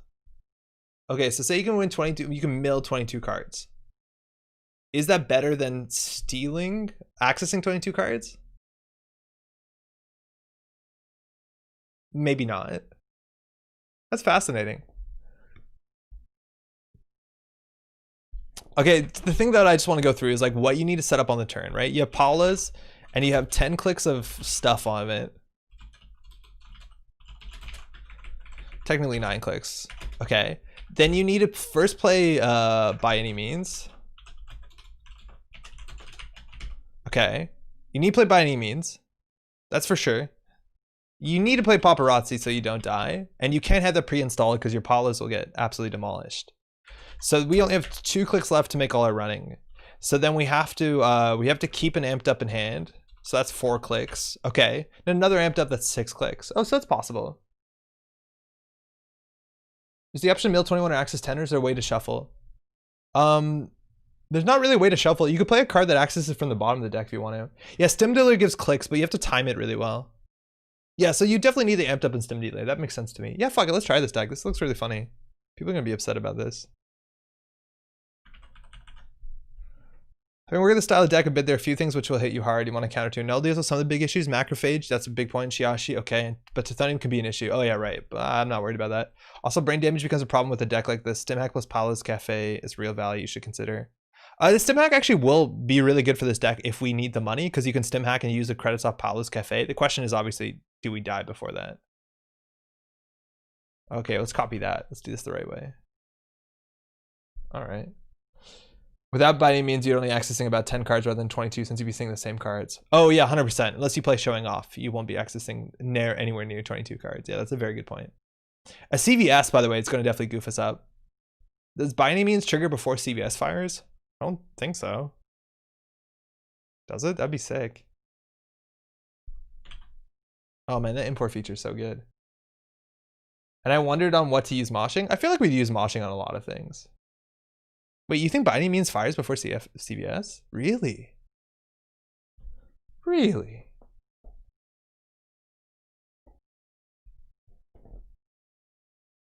What's up, Spooky? Oh, I see what you mean now. 21 access 10, yeah. Yeah, the ways to shuffle, there's not a lot of them. Did you access bottom of the deck with showing off? To shuffle, you'd have to play something like Analog Dreamers or Because I Can. You'd actually have to spend a click running a remote or something.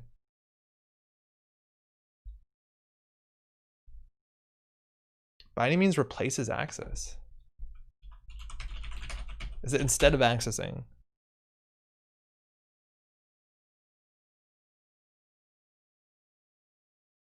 Oh, wow. Wow. Wow. It eats all traps. That's amazing. CityWorks is on stalled only? Yeah, CityWorks is on stalled only. Oh no, brain damage! Okay. Brain damage is going to be an issue. So we need to keep the parasites in hand. So early hand here, we moshing. I've had worse. That seems like bad value. I'm going to mull this hand.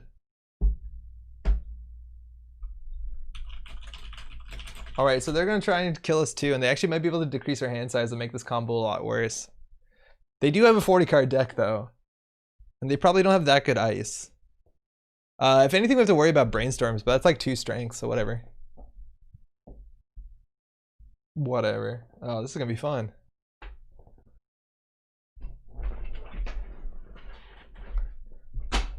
All right, let's go. Eli. All right, HQ null. All right, it's a slower start again. HQ pressure is pretty strong. Lateral growth, that's good. Let's see where they put that ice up. Archives? No, we're going for a remote. That makes sense. Okay, so we have to do something slower here. Like you probably just have to draw.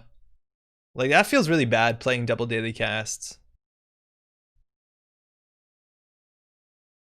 I think it's the best we got. So we want to get an Earthrise. So we need to draw Paula's. Then we need to draw 3 mediums for sure. We need to draw Paparazzi and By Any Means. So we have the 1 of in the deck. That's the most important. Everything else isn't a 1 of. And then we need some extra clicks. So we have 1 extra click already. Yeah, we have the By Any Means. So we're like, not bad. And most of the cards we have just cycle themselves, barring maybe the moshing. The moshing I could see actually being an issue. Is this some jank combo? Yeah, Jester, this is a one run win. Or 1 turn, 1 run, destroy the whole deck. Austerity Policy will slow us down a fair bit. And this is where I'm going to try it. Like, we're going to tunnel. We're going to tunnel, because in theory we could probably contest that.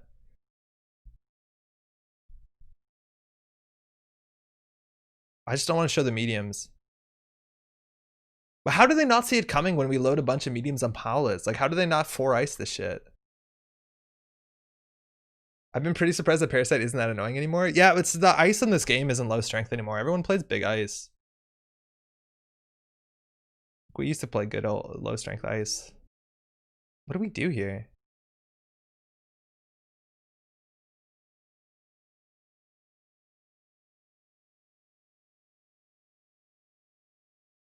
Couldn't find a way to hide a big combo? I think you could. I think you could if you do mass install with the 3 mediums. If you have an extra click on your turn, you do mass install 3 mediums from hand, and then you do your runs, I think you can get away with it. Because like showing the parasites on Paula's does not, I don't think it kind of shows what you're doing too well. Like it just seems like a good combination in the deck regardless. Blue level. Like instant install parasites are sick. Especially with null.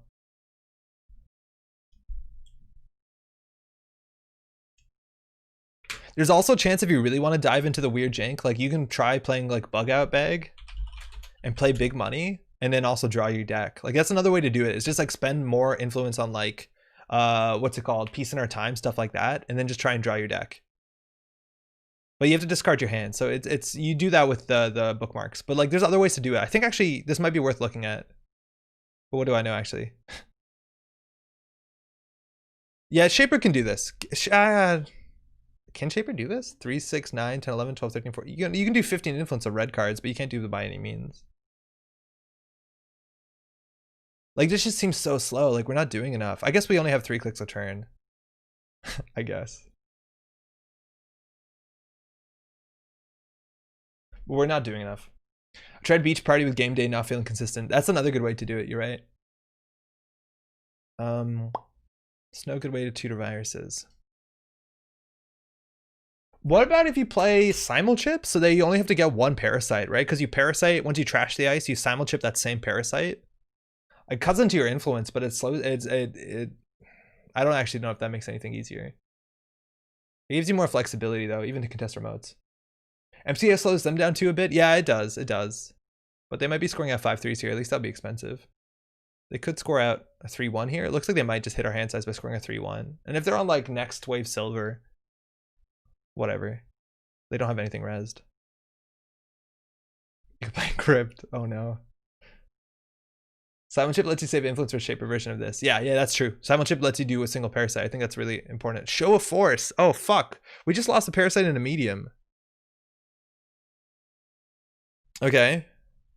We like, okay, in any other matchup we should be running. They have no economy. And that's not coming back. Okay. So we'll get that down for sure. Damn, that I5 Warriors would have been so good.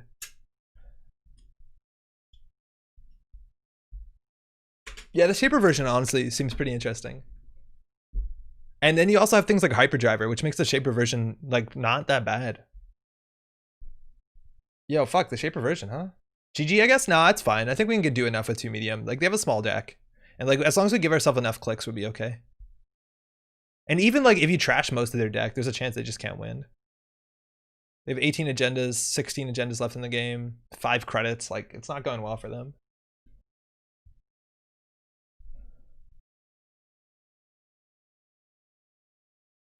They're gonna be really upset if they're like a newer player or whatever, and we're sitting back and just like playing not runner.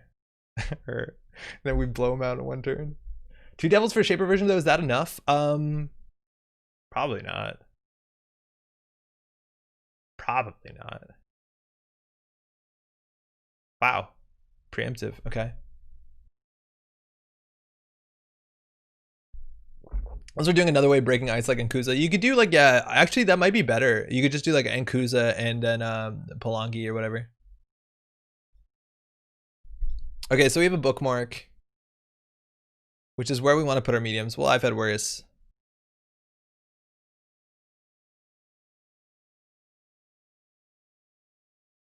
I really like that combo though. That's actually pretty terrifying.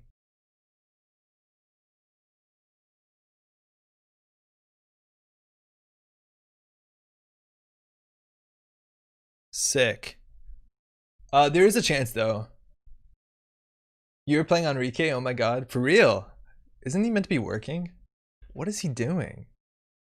He's meant to be at work. That's pretty funny though. Okay, something on server 1, double credit. The Corp does not have 4 ice on R&D, they lose. Yeah, if we can go fast enough. Do we moshing this hand? Yeah, I think we do. We need to go fast. Okay, we paparazzi. That's a card that's worth keeping for sure. So we can do draw. So keep 1 paparazzi. We'll keep 1 of those, and we'll keep 1 of those. All right, 22 cards. We're getting there. Wait, what's the chance we die? That's gonna reduce our hand size by 1. Self-destruct chips. Yeah, this is the problem with their deck, right? Like, they're doing so much effort. Like, that's so expensive. And it's gonna still take them a while to win. So we have a window. We want another Earthrise here for sure. We probably actually don't need... Oh, no, wait. This gets really expensive. So it's all about the mediums, right? So we have 1 more medium in the deck. And then once we draw the medium, we can combo off. Because it doesn't get better than that. We just need to find the last medium. And then try and get as many clicks as we can and hopefully win that turn. But we have to make sure we don't kill ourselves to brain damage so that they actually deck out. Yeah, I think we'll draw 1 and then moshing whatever we have left. We have a paparazzi here, right? Yeah.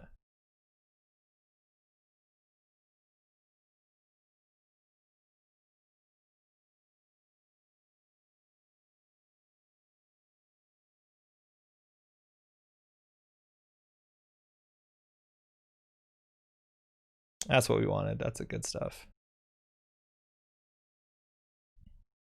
If they best defense us, we lose. He's on break. We usually play on break to distress. No way. Yo, Charles, how's it going? That's awesome. What are you guys working on? Forgot you need to click to install paparazzi. Yeah, you need to click for paparazzi. Like, we need a lot of clicks. But luckily, like, we're Logi set up. So we also need to pop this and get the medium off of it onto here. So we need to actually end up popping this. Like, we probably goofed this. I don't think we want to put the medium on here because now we have to put this off and we have to install the medium. I really think mass install would be good for this deck. I don't know, because otherwise we have to put the mediums on the powerless and then they can react to it. That's an austerity. Okay, so that's going to slow us down for a couple turns as well. We have to make sure that we don't die to show force somehow. Because we're going to deck ourselves too, so the damage gets scary. Okay, Earthrise is unique. We can't play a second. We don't need this by any means. We want to keep that.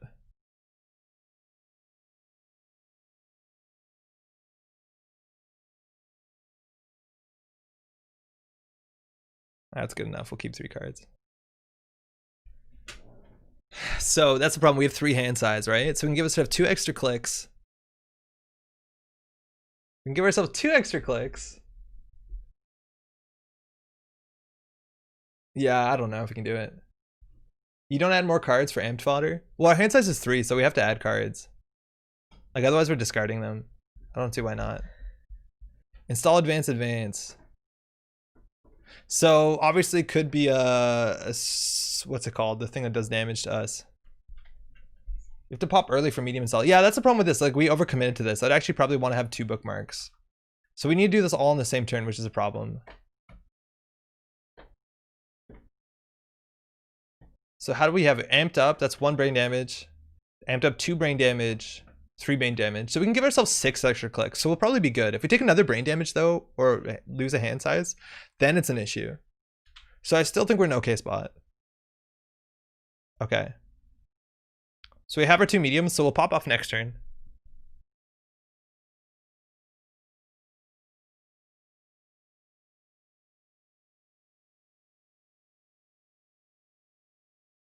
I think we just click for credit. I don't want to host anything on there. We probably should have. It's better than throwing it out, I guess. Yeah. I think we installed the medium directly. Oh yeah, you're right. There's no reason to pause it. Yeah, you're totally right. We might as well install it directly. So 2 damage here might not matter. Yeah, that actually draws us. It makes us stronger. Okay, so we're going to pop off this turn. Let's get magneted. Okay, so add a host of cards to grip. Okay. So.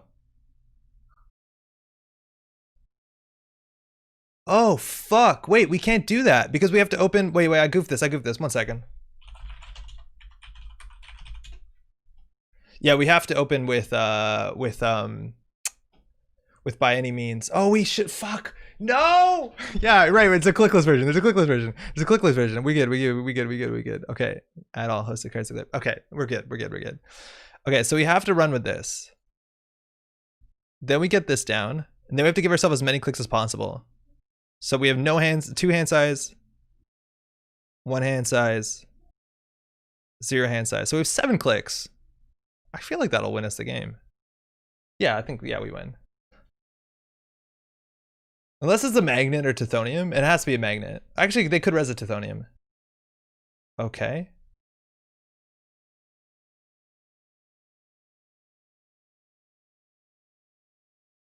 Trash 2. I think we have the math here. Phil, this is gonna hurt. Yeah, it's gonna be bad for them. Oh, it's per medium. I don't know what's happening. I'm trying to hit 1. What? Oh, we didn't play the paparazzi.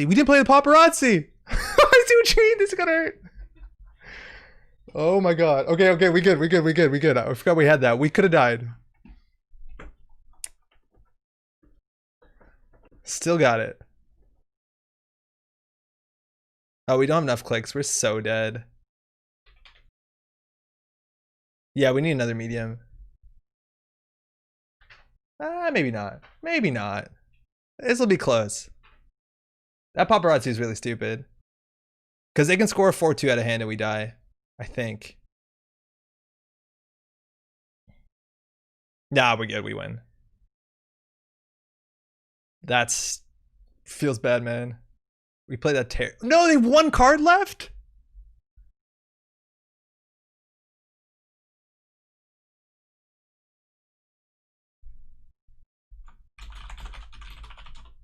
I think I'm dead. If they have the last show of force? Now, funny enough, if they have the last self-destruct chips, we're also dead because their hand size is -1.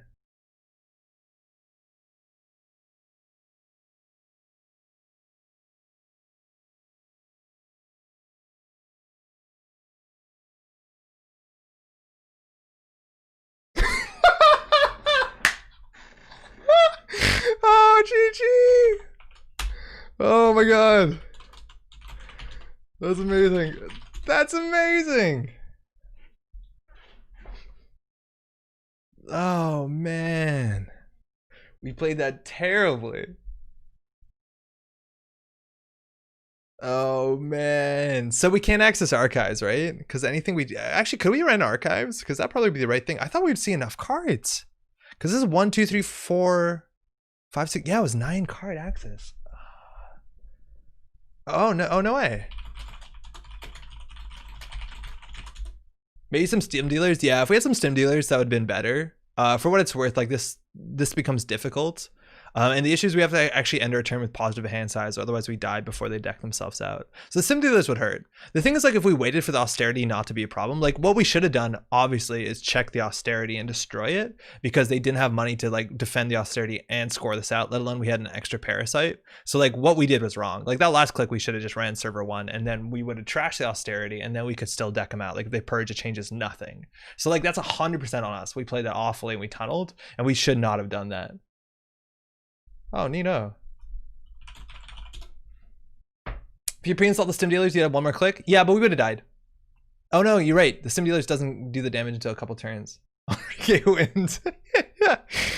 Oh man, yeah, but like we definitely should have just ran that and trashed that, because we would have trashed it not only for free, but we had the extra, like, you know, Devil Charm, Parasite, and they didn't have the credit. So like we fucked that up really bad.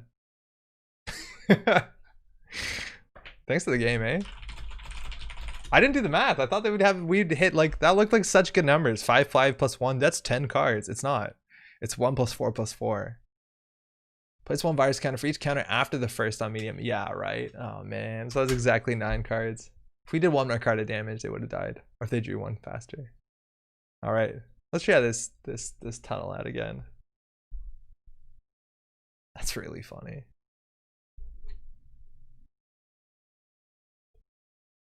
I feel like the Shaper version will be a lot better for a lot of reasons. I don't think the null ability matters too much. Well, it does against like very narrow things. Saint Shaheen. Okay, RP. All right. So we need to set up before they can manage to kill us with like acid spam block. Also, they're on a 52 card deck. So I don't know what that means, but this actually is like a scary matchup to tunnel, because if they score a viral weaponization, we're in a really bad spot. So we're gonna keep an I've had worse in hand at all costs. Is this can good enough? Yeah, we have build script into. Nah, we can do better. That's worse. The Limes Build Nation deck is floating around will murder you as well. Yeah, I want to play that deck tonight.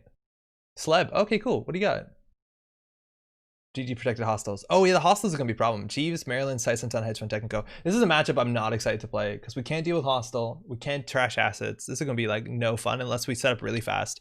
There's actually a chance that the other hand we had is better. Fuck it. House of Knives. Yeah, their agenda density is actually really high, considering they have 52 cards. It should be a bit higher than normal. Sundew. Fuck that. Obokata. Die to complete image. If you guess bookmark. But I'll take that. Now we don't have to like cheese it out. And they still have to ice this up. And they have what? They have ice. Yeah, now they have ice. So it's either Size and 10 or whatever they drew. Okay. So we lost the Devil Charm Parasite. Obviously very strong. But now we have way less work to do. Hey, Tempest here. Here's the tournament I was talking about. Oh, super cool. Enrique, good game, eh? Gets back to work, huh? Let your color shine. Come and join us. Get the best of color your faction. So online tournament for all fans, awesome. One has sit idle during this COVID. So decks only include only in-faction and neutral cards. Each corp runner ID has 5 influence levels to spend on neutral cards requiring influence. DJ Fenders is banned. Oh, so does that mean like but in corp that means just everyone plays food though, right? Okay, Technico. Virtual resources increased by 1, programs increased by 1, and we know this is a Jeeves or something else. Okay, so now we're just going to tunnel and set up, but at least we don't have to go too far into it because we've done enough work as it is. So that's virtual, hardware, and programs. So it's going to be a bit of things, but they can't triple ice R&D that well.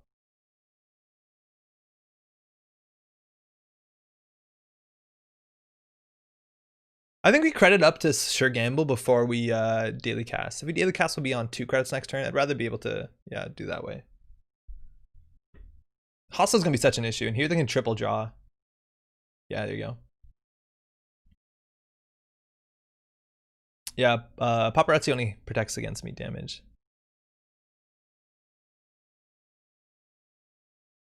Okay, this is way too slow.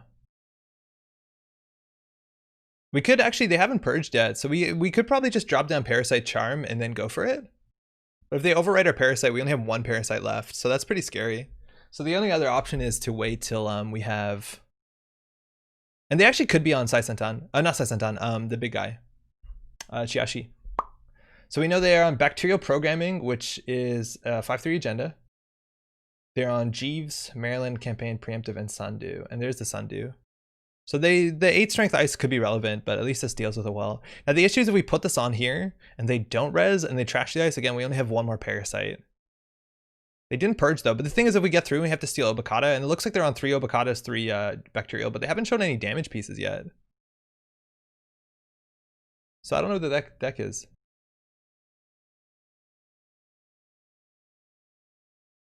I'm trying to drop, I promise. Okay, so we can mosh. I'd rather mosh this than play it.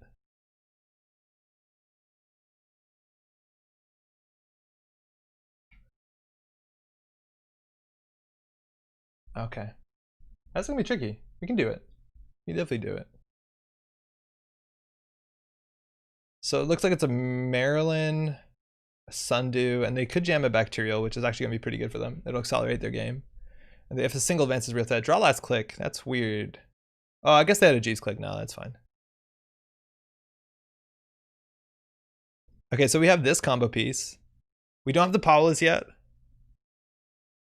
If we have the Paulas, we're good to go. We just need to draw the Paulas. Just need to draw the Paulas.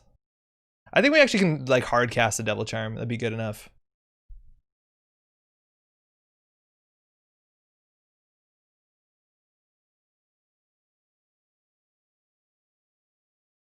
So we'll keep this in hand. We'll keep this in hand. That's good enough.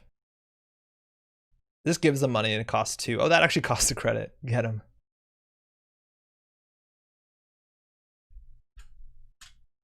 Okay, there's a Maryland. So behind here might actually be an agenda.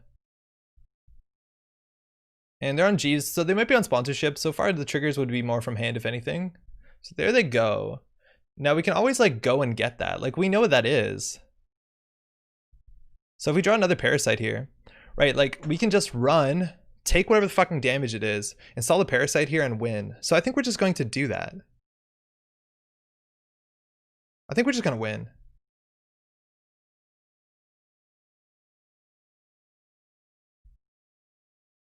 Oh, it's rezzed. Oh, fuck. Never mind. That makes it a bit harder. I forgot. I forgot how Parasite works. Should have bookmarked Parasite last turn?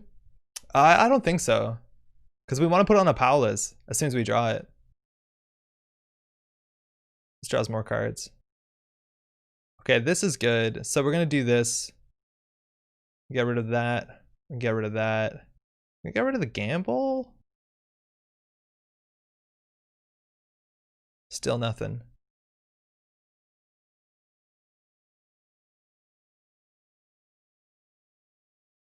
Okay, the second medium. The thing is like with the second medium with Jeeves they purge. So Paula's is in the bottom 13, which we can't be too upset about. So we'll put the Paparazzo. keep the stimmer. We'll put the paparazzo. And I guess we'll put down the daily casts. I don't know. If we don't keep this in hand, the stim dealer is actually really hard to play. I don't think we're going to need too many clicks.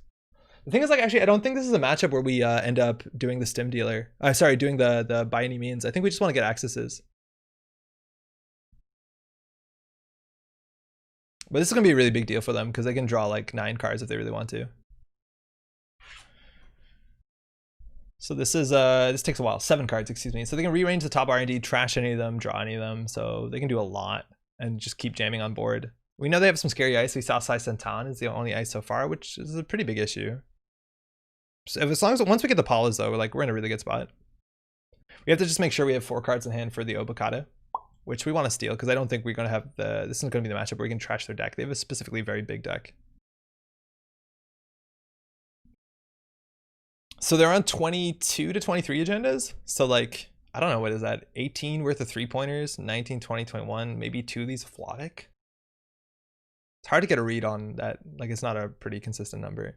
And if that's a bacterial programming or viral weaponization, we lose. You can trash a ton of run archives. Actually, can you?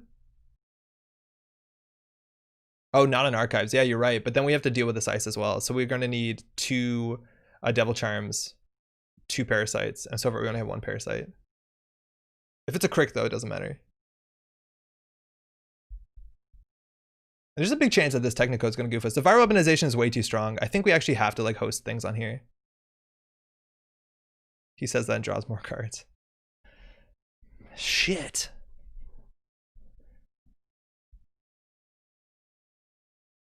I don't know what to do. Paula's in the bottom 9. Like, that's so bad.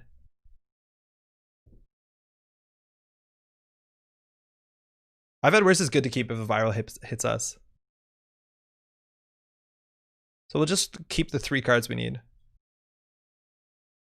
And if they want to viral us, they can viral us. Install the casts? Yeah, we probably don't have enough money, right? I think we're going to be short a bit on money. I think we have enough credits. I think Technico is going to goof us.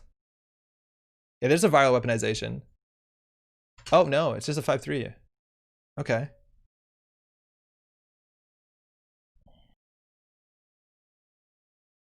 Oh, it's a House of Knives. That, I don't think changes much. But now they can win on another 5-3. So if they have like a biotic, they can win here. Okay. So we can get a Devil Charm. We just need Paula's. Give us Paula's. Fuck, it's in bottom 4. Shit.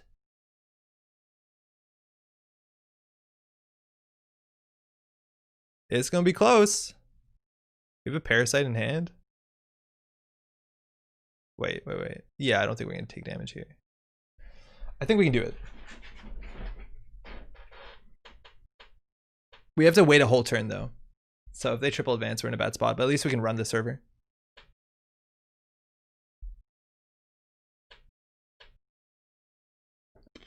Okay, so now we just try and win off of like running this remote. Oh, it's a sting. Okay, well, it didn't hit our Parasite. That's kind of important.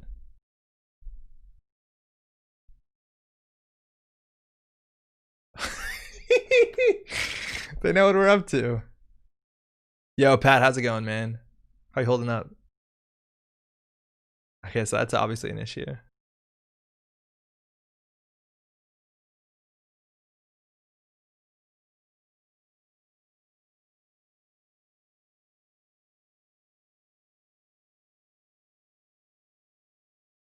Okay, I don't know if we have the credits. We have to do the math. Install for 1. This card installs its way during each of your turns. Costs 1 credit less to install for each unique connection you have installed. Okay, so they're probably jamming out agendas here. 2 Sundews. So we have to do the math.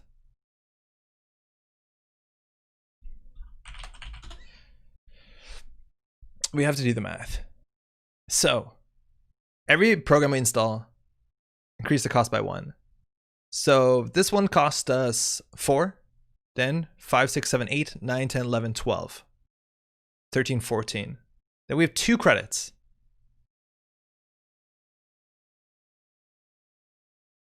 So we can't even play by any means. We're like a couple credits short. Doing all right. Just had a board game night. I tried to play King's D on tabletop, but we were all used to TTS controls. Ended up finding a TTS mod for it on Reddit though. Oh yeah, I was meant to help you out with that. Sorry, dude.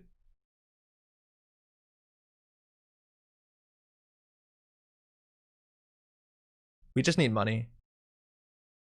The question is whether we can store this on there. It's a click no matter what we do with it. Yeah, you can hard install the medium for sure. We in theory should also be doing this once a turn. We should do this once a turn. Right? Just so that we get the once per turn. On your turn. Fuck, we should have done the last turn. We would have saved a credit. Yeah, we should have done this last turn because purging a second medium doesn't change anything. But if they double ice this, we lose. Oh, no, we lose. We have to win off of like server 6. It's not a connection itself. Oh, wow, it's not. You're right. I thought it was. Okay. So the math is a bit even worse. 58 credits. Oh, actually, we lose to Sandberg too. We 100% lose to Sandberg.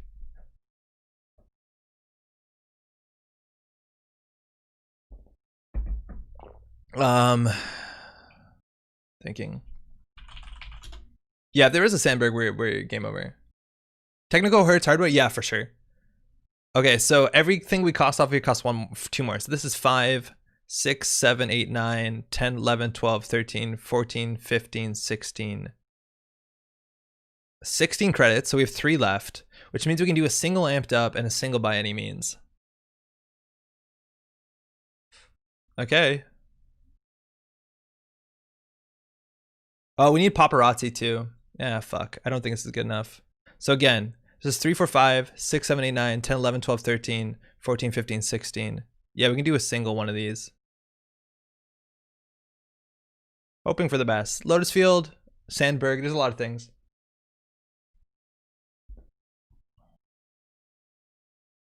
Oh, yeah, there you go. Good game.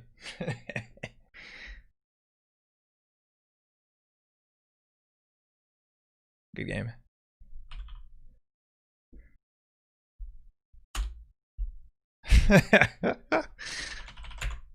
Yeah, that's the one thing we're gonna lose to. Well, not one thing. There's a bunch of things we lose to. Yeah, so if we had a deck that could just control assets like this, obviously doesn't happen. But I guess we let this fire. So we can lower its strength by 8. That's not gonna do enough. So we have to hope there's not an end to run there.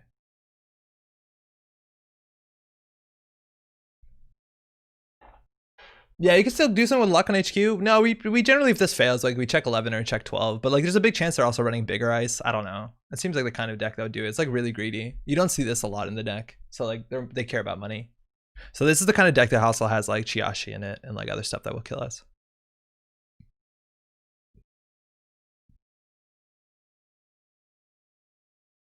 Yeah, the 1 bacteria is also the only thing we need. So they could put an Obakata. Pay 2 to draw 1. Yeah, we can actually, because I don't think we're going to need anything else. So now we can survive. Nothing really. DNA tracker, yeah, good game. So we can make that strength. We don't have any breakers.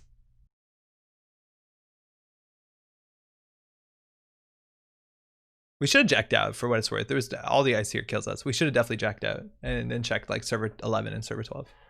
Good game.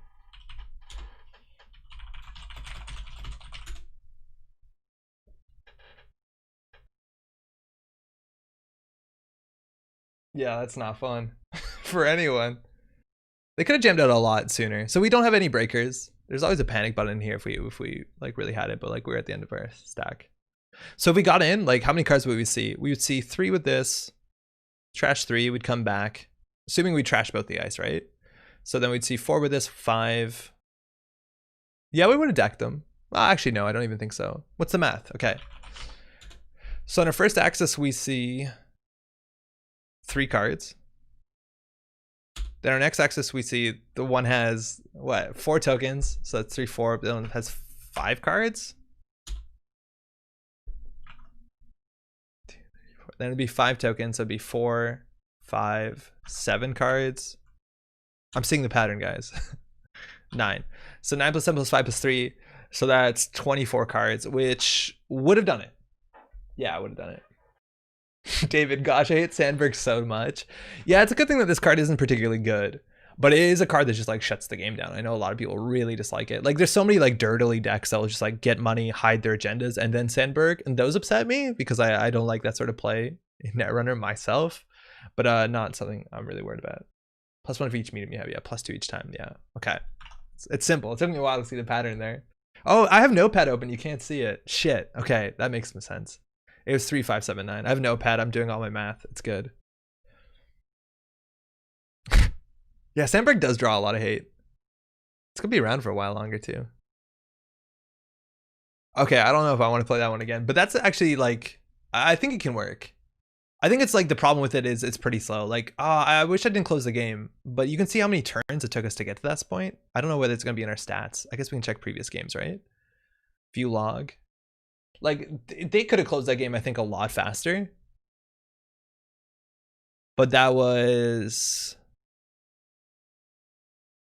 Runner gained 50 clicks, so that's like turn, what, 12, 13? That's not amazing. Our opening also was so good. Like, we got really lucky in the opening. 12 turns, yeah. I don't know. Maybe drawing through your deck in 12 turns is good, but there's a chance that you just don't need Null's ability, and you can maybe consider going in on, like, I don't know, a single Ice Carver. Hopefully that gets you somewhere, and then you can play Nat to get a bit faster. Because, like, so much of it is, if we, like, it's not so much that it took 12 turns, but if we just got to our single Paulo's Cafe a bit faster, we would have comboed off way sooner, because they never purged the medium. And we know the DNA tracker was there. Netrunner's about interactivity. This card is stopping it. Yeah, but the only reason that card is stopping it is because you didn't do anything. Like, it's a powerful card, and Corps need that. But I hear you. I hear you. That was the wrong game. Yeah, for sure. That's not a good game for that. Okay, this is another deck I really want to play. This is Limes is playing this. We played against Limes on stream last week against it, and it's a deck that I don't honestly believe in. I want to play it specifically because it played Scorched Earth, and we died to it last week. I know the consensus was, and I kind of agree with it, I don't think Scorched Earth is really good right now. That's the only condition we have here. But if any deck uses Scorched Earth well, it's actually this deck, because it can ensure that any condition that Caesar is going to fire, you're going to have one less card in hand. So it's a bit closer to doing the damage. Now, the reason why I think Scorched Earth kind of sucks, it's 3 credits? I thought it was 4 credits. I guess I got that confused because of 4 meat damage. The thing about Scorched Earth that makes me think it's bad is I've Had Worse is unkillable. If anybody has any sort of tech, like they have a Citadel Sanctuary, they're in a pretty bad spot. But otherwise, it's 2 mass comms. Wow, only 11 ice? I don't know if I believe in this deck, but let's do it. Pink Warrior did a variant of it, but I think the Limes version is better. That's the other thing, is it has Urban Renewal, which is, I think, just not a good card. It forces them to do something so they can't sit back and durdle, which can be scary. It makes them take on damage. That's kind of cool. That is actually kind of neat. And they have to trash it. But the idea is also then you have to get hostile infrastructure up, which I don't understand how you protect this. And like the idea is to do just like 2 damage on a turn through things like hostile infrastructure, and then you're set up for a Sea Source and to Scorch. I think you need to play it well. I think you also need to draw well, because if you draw poorly, like I don't know what plays you have, considering the ice is actually like not great. I'm like so surprised. Price like Hostile Urban is the core, not the Scorched Earth, the games I played with. You just spam those, you don't need to combo it. But like how? I guess you have 2 preemptive. I don't know. The way I see it is that you have to put them in a position where if they want to run, like they're going to take enough damage that Scorched is lethal, and then you see Source Scorch them. Because on its own, it'll never be lethal. And then like Urban Renewal is never lethal. You can always draw into it. Yeah, all those things combined. I believe that. Oh, we can do this the better way. Deck builder.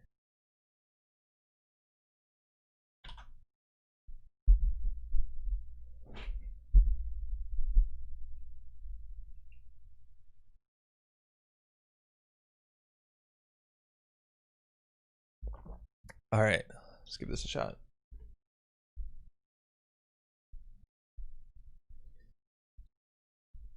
Button still works. That's good.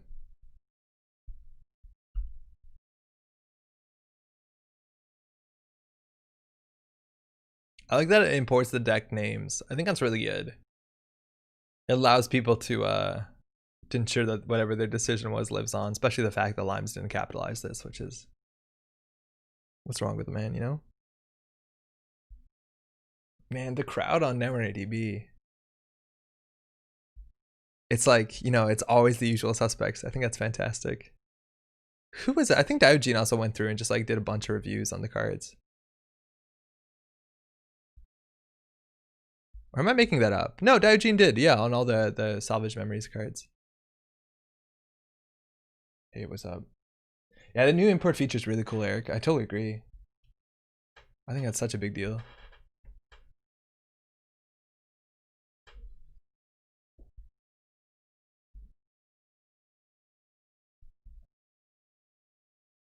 All right, Leela. Leela actually can be pretty bad matchup, I reckon. She has HQ pressure.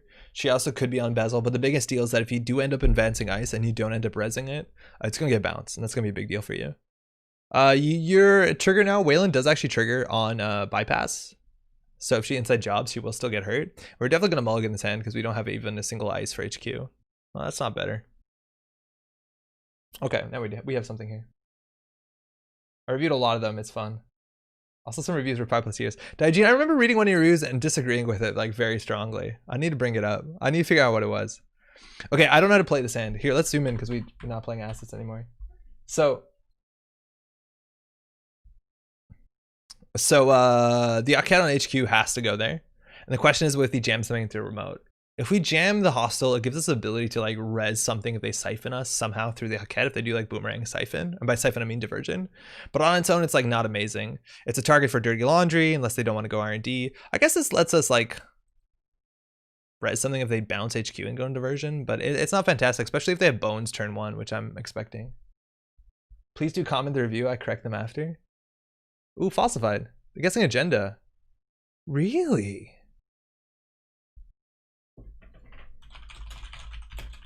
Oh, they misclicked. Okay, they didn't see what it is, I don't think. Okay, they're gonna guess acid, yeah. That's a hostile, so they have 9 credits. So they can go trash this. Now, if we res this, it's all their money, largely, which is a problem. I think probably playing this out. Oh, class act, okay. So we have a mouseless, so I think we want to protect a wall-to-wall with a mouseless. And just probably get a credit. So this is what I don't get about the deck. It's like if we jam out an Urban Renewal, they can just inside job it. They can just like boomerang it. Oh, Anakam. Okay, the card draw is going to be pretty good. Exclusive Party. Interesting. So that's 6 slots usually. But that's really good with Anakam when it's draw 2. Gain a lot of credits. So the late game econ's going to be a bit better than ours. Yeah, the cast coming down. Okay, so we can get the wall-to-wall going and get some counters, which is really good because that's our ability, potent. We'll draw first. I don't think we always want to draw. Place advancement here, and we'll gain the credit. All right, so we have something for R&D, which is good. We need to like double ice stuff. And I think we actually want to just like jam out the Urban Renewal behind the Misfingo just to force them to do something. I'm just worried we don't have enough credits to do anything. This will actually force them into a different direction. But they can always just run R&D. I'm not gonna draw last click. They lost the labor rights, or they threw one out. Okay. They also threw out an exclusive party. The first one doesn't really matter. Actually, it's not that bad with Anacom. All right, here it can be pretty bad because it can bounce any of our ice. Okay, we got lucky. There's a Tapworm. So we probably just res this and purge. Because we're still got things going on with the wall-to-wall, so we don't mind too much. So we can draw a card. Drawing a card actually is a bit dodgy if we purge. Wait, what? Why didn't it do everything else? Wait, what? Why didn't wall-to-wall... Hold on.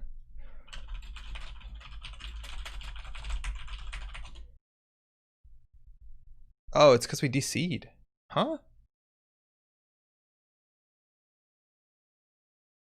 So we're gonna get a credit. Add counter 1. We're gonna advance. The Misfingo gets advancements. We'll do the... So if we purge, they get 2 credits. I think we want to just ice up R&D. It only works like that if it's the only resed asset? Oh my god.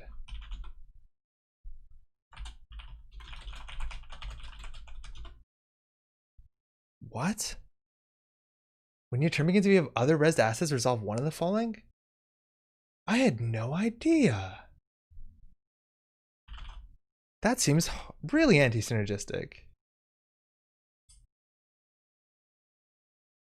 So now I don't want the card draw. Well, now I don't want the card draw.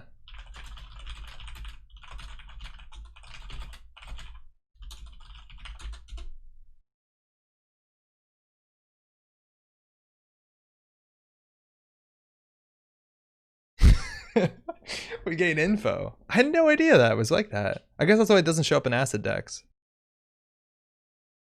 Okay. So if we don't do anything, they just get in credit, which isn't that good, but we have nothing else really going on here. Problem is we can't res anything.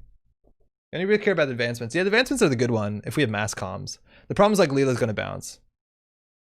Okay, so this is a massless. I don't know if we care to res this. I'd rather be able to be able to res this. If this is res for 3.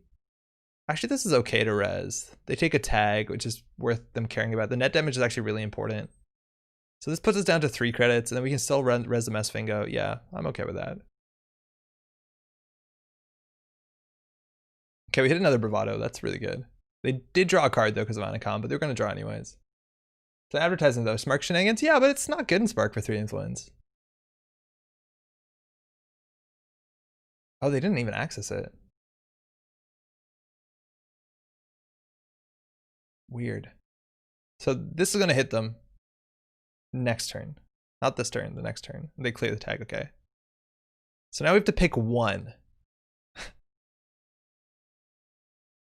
I think we go for the credit now, because I don't think we care to advance the mouse list that much. We only have 2 mass comms in the deck.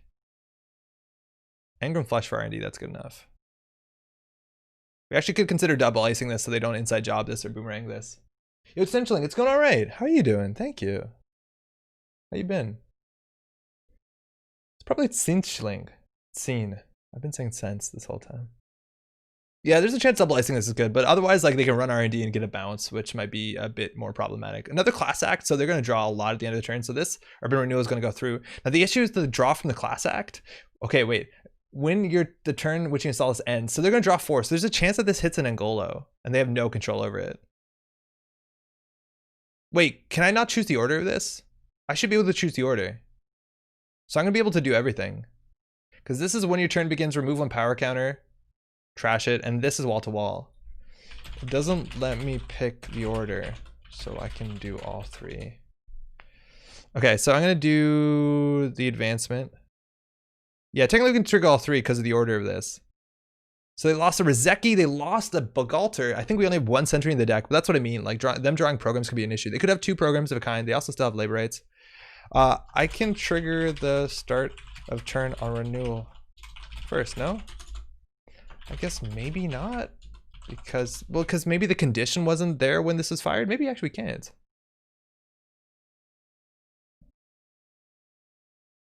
Just stepped away for a second and saw you writing reviews. Much appreciated as a newest player to the game. It's always helpful to see. Yeah, I believe that. So there's this old ruling where that it checks the state at the beginning of turn, and if this doesn't have that state at the beginning of turn, you can't change that state when beginning of turn is checked. And that kind of makes sense. Okay, so we hit their, what, 1 Rizeki, a Bugalter, and a Tapeworm. Not too bad. And here we can just jam. And if they get too much damage... What is this? Oh, we have a hostile. I totally forgot about that. I just don't know how many times it's going to fire. We can't afford this. This actually is going to do a lot of work because there's going to be a lot of like incidental draw. Most of the time when they do damage, they're going to end up drawing an extra card. So like there's going to be a lot of times where it's going to be hard to nail them down. They're going for the inside job here. So even we could have considered jamming at the SDS drone deployment. I'm going to res here so they can't get the bounce and they still take the damage.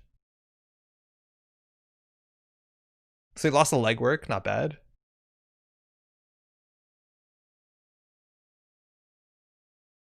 And 1 inside job is down, and now the ice is res. It also gets another counter, but that doesn't largely matter. Been mostly good. Got 2 Netrunner tournaments this weekend. A West Coast one on Saturday and Ocarina Sunday. Yo, I'll see you at Ocarina, Sint. What are you playing? Okay. And they got way more money than us. I think we have to jam really aggressively. I think we're going to jam this out. So we'll draw first. Food, okay.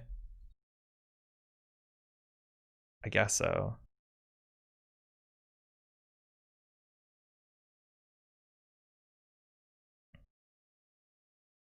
So the issue is that their Fractor's probably paperclip, which like if they paperclip into the SDS drone deployment, they're guessing asset. They saw the drone deployment, so they have to play a program. It has to be the right program that they go in. If it's Angolo, it's pretty bad for them. And so they need to play a program like a Rozeki into a Boomerang, and then we're fucked. What's the chance of like just playing? Yeah, that's a problem.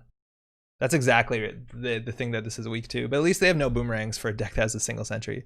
So if we have more money, we actually they died to Sea Source. There's a chance they're dead here. Oh, they have no link. Yeah, I think we win. They do get a bounce something. I think they died to Sea Source. Might try Rachel Beckman Apex with Liberated Cella. Hell yeah. Boning Machine Initiative 2. That's really cool. So they're doing the play. I don't think they need to. Like, they probably don't want to do this. The bounce, though, is pretty valuable. If I'm not mistaken, we're going to have 10 credits.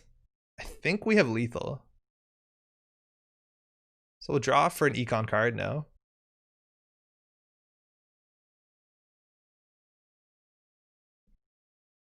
Need top deck still? I don't know, Krabs. We might have it. So we can go to 11 credits. It's been such a while since we've done Sea Source math. So we need to trace them for, we need to spend, what, 8 on the trace, so we have to spend 10? No, we don't have it. We're short, just a wee bit. Just a wee bit.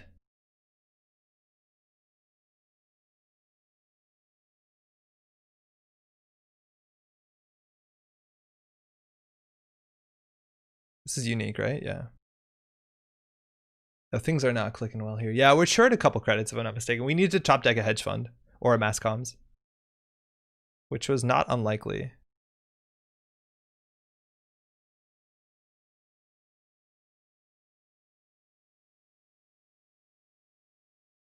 Well, that's going to be broken all game, I reckon.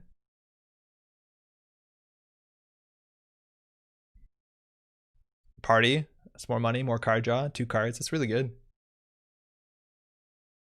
And the Colossus now has some real teeth. So I don't want to draw a card here.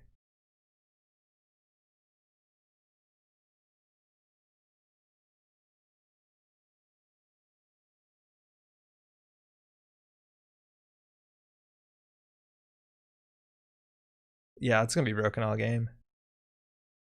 So this is really important because we can pop this for Anakam. The question is whether we double advance. I don't think we do. Maybe we probably could because they still have to get like 2 answers and then they still hit the price sec and then a single tag is pretty relevant. We might have been able to get away with double advance. I don't know. Double advance is a problem though because then we have to protect centrals really hard. It's just a stronger likelihood of boost. We also probably want to pre-res the price sec because then they have to guess on a falsified. Yeah, okay. We could have got away with a 2 advance. So gaining credit, we'll advance this ice for mass comms and we'll be done.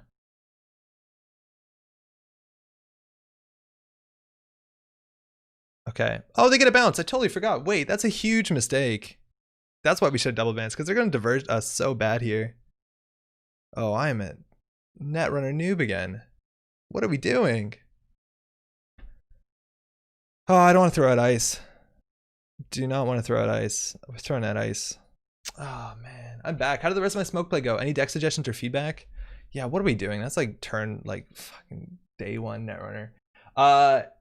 It's been a minute. I think what we agreed is that, like, in the last game, I think half of our fires with the prognostic did not land because of the amount of hardware. Oh, Jesus Christ. Probably should have res this at some point. We need a mass comms or we lose. Oh my god, we just threw the game. I'm tilting. I think we draw a card. If we draw an agenda, it's bad. Gain a credit. That's good. That's something. Yeah, I think... what I was saying is if you get more hardware program in there, obviously it gets a much better. But you do see the effect of the draw. It's really cool. Wait, I hit server 3. Why did that not work?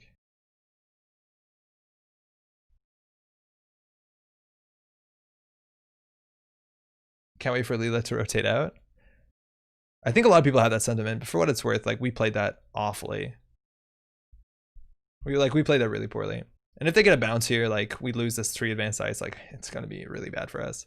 I don't even know if we want to draw with the Rashida. I guess we need to get a mass comms. We've drawn no econ cards. Oh no, we hit an NGO, I guess. And again, this is an econ card. This has done so much work for us. We had some really bad plays there. We should have double advanced just so that we could do advance, score with counter. Now, for what it's worth, our mass comms is worth you know, 8 credits, that's something. But they have 23 credits, and I don't know how to text us out. Like, we need the Colossus. But then they just boomerang it. Balancing having enough targets that are good when you don't have loop down is tricky, but I think there's an engine there somewhere. Leela is going to rotate Gene. I don't think she's going to be in core next year. She's in core right now, though. You're right. But it looks like the criminal in core next year is Steve Cambridge and probably another one. Maybe a new one. Probably a new one, actually. This list also doesn't have Audacity, which strikes me as strange. Considering we have 3 Atlas. Like, I don't know why we wouldn't slot a single Audacity into this list. Oh, right, indexing.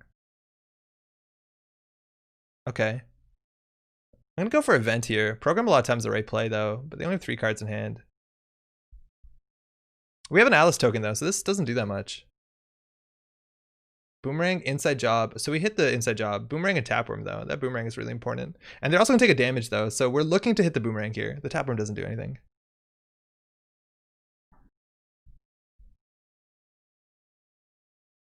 Oh, and they, whoa. Whoa, so they drew the labor rights, which now fires off the second subroutine. I've never seen that happen. That's neat. And that's their last labor rights, so if I'm not mistaken, their Bagultas are never coming back. So they chose that. That's really cool. I've never seen that interaction. That's what's really cool about this game. So this can go through all right, and then we can boop them. The only issue is we have a single Colossus, so it's not that good. And I reckon they're just going to boomerang this and run again. And again, the C source isn't going to happen. I wonder if we can actually like threaten them out. Like, they have a couple turns to get the urban renewal up. They only have 15 cards left. Maybe we're getting there. And a price second R&D is actually not that bad. They probably should start pinging HQ. Like, we have 1 agenda scored. Yeah, they're going back. I don't know if they forgot that we had this, or they just want to force it out.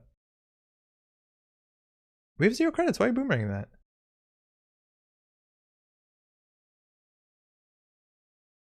We have to triple advance that. Okay, so we don't know the last card. Wait, do we? Oh, it's tapeworm, yeah. This is limes, yeah.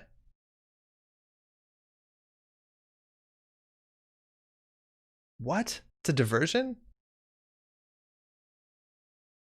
What happened? Wait, what? Oh, you drew. Oh, I'm so stupid.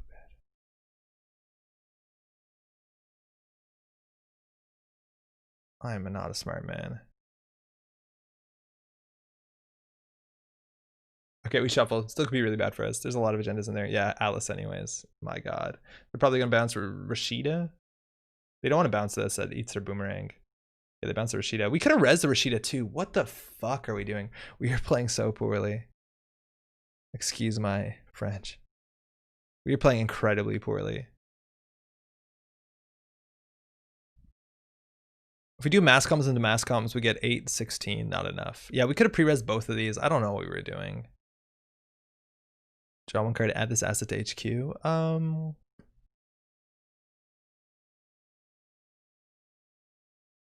Yeah, I didn't want to draw there. So we know we have a diversion in hand. So we need to put something else here. I like the Miss Fingo because it gets a counter for free. If we do that, we have to mass comms, which seems very acceptable.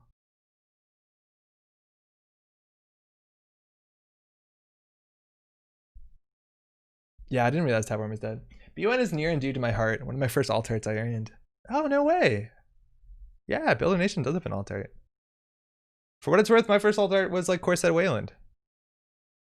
Got the whole Wayland idea still in there. How many falsifieds are out? 1. They have diversion hand 2? Okay. So this can be risky because we're going to draw a few agendas. And we're on game point. Like we have... Oh no, actually no. This is the only real 3-pointer and they have it. Bummer.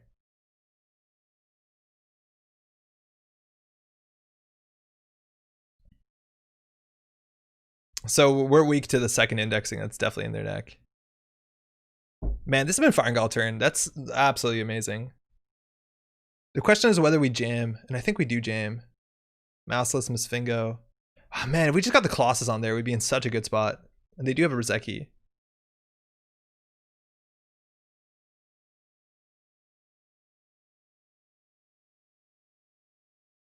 Yeah, if they get this, they win.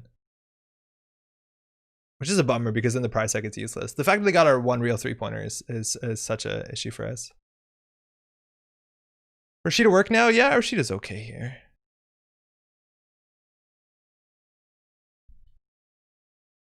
This is giving us like an absurd amount of value because it's not only the credits, it's not only the card draw, but it's actually the advancements in themselves, which were worth 2 credits a pop, let alone the meat damage, because you can't afford to advance anything.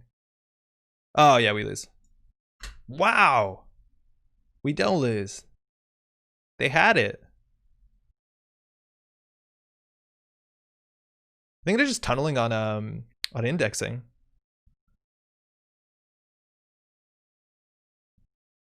I think we over advanced this just to play around indexing. Like they can bounce whatever. Like they can siphon us. It's fine. This token's worth way more. Rashida denied a wall to wall? Oh. Yeah, that's a good point. That's weird.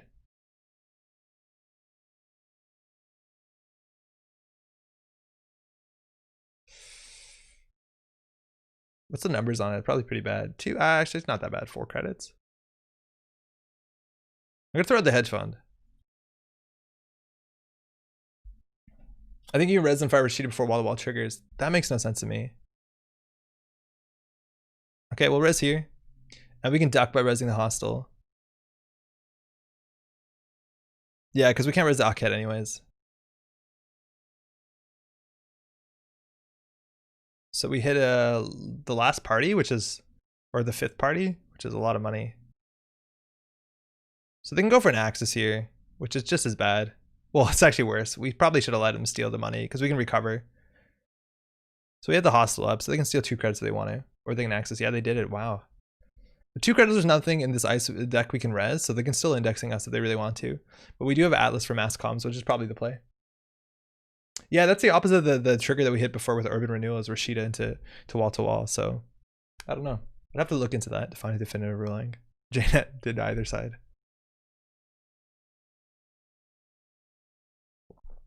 All right, so at least that's just a run. I don't think it really matters what we call here. We still haven't found a Dakota yet. Okay, so apparently they have an event. Single axis, let's hope for the best. Seems okay. Okay. Wow, so much value. Ooh, that's actually pretty good. It's actually pretty good. Then we're just gonna do credit into this. Actually, we probably want to put this in the remote. So we can do this in the remote. We want at least 3 credits.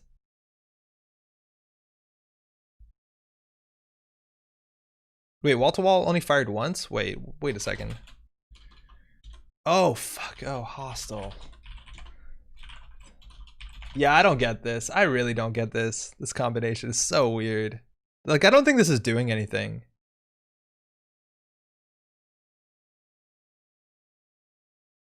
That's really strange. I think we just need to do double credit into preemptive. Like, they probably should be slamming HQ. So we'll put back the mass comms. That seems good. We'll put back the ice. I do like putting the NGO front back. It gives them a reason to run the remote, which is good for us. And the Akhet is honestly not bad. We really want the Colossus, though. And the hedge fund actually is probably pretty good, too, because we needed to get that credit differential to hit the Scorched. And the problem is, like, if we put this in this remote, they just slam centrals, and that's an issue. I'll go for the hedge fund. Maybe we just want more piece of ice. I think there's only like 2-3 more ice in the deck. Mass comms into preemptive. I don't want to Atlas just yet because I'm worried that they have another indexing. We could start counting influence to see if that's the case or not, right? So 2 labor rates, that's 4. 2 Rozekis, 5, 6.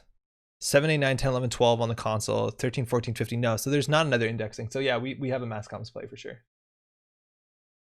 And we got to remember, we can always like mass comms another new ice to get 2 credits instead of 1 if we're going to, or wall to wall, I mean, if we're going to mass comms that turn. But this is how I thought the deck would play out, is that if you can't pressure them fast enough, they're just going to set up. Oh, Amina too. That lines up so poorly with our shit. For us. Because they break everything for 4 and we lose 1.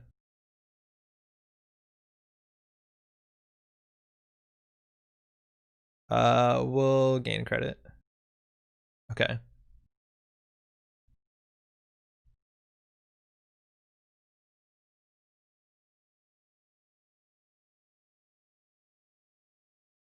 We need to really hold out in HQ.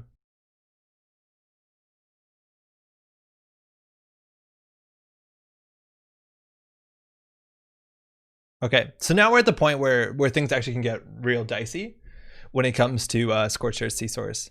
Because any run they make, they take a damage. And the Urban Renewal puts them on the clock. But I don't think HQ or R&D is going to hold out long enough.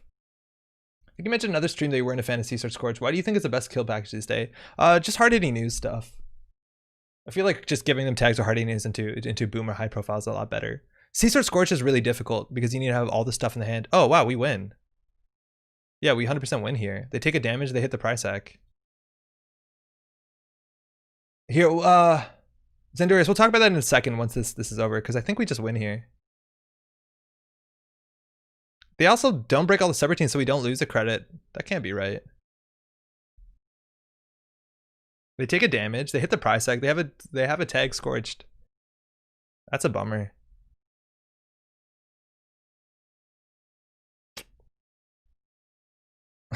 Oh, this is not the return, this is the D-res one. Wait, what? Oh, I think they realized. Oh, they boomeranged it, you're right. But yeah, they realized that they ran that they died. It's amazing.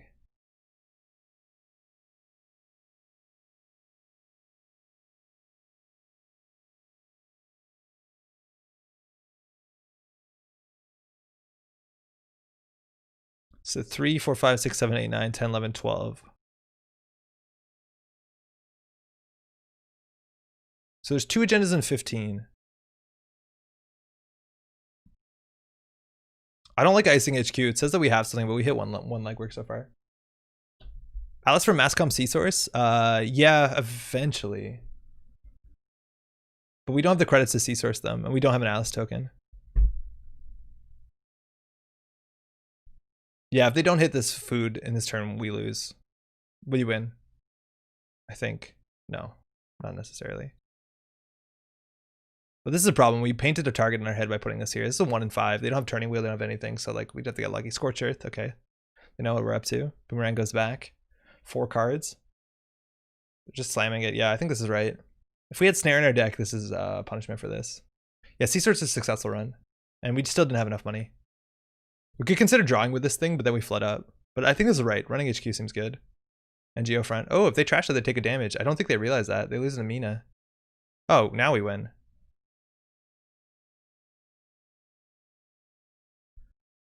Yeah, that's a good game.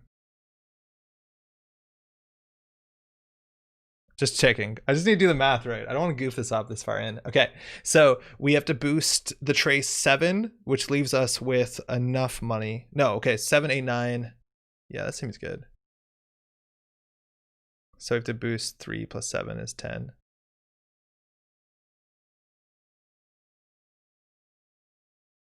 Yeah, we didn't have more. We could have clicked for credit, so we did have 1 extra click. Good game.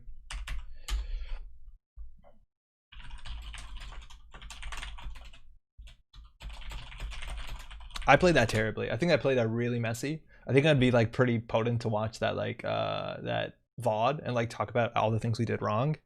Like the reses here on server 3 were wrong. Obviously like we forgot about Ela's ability somewhere through the game, which is a problem. Yeah.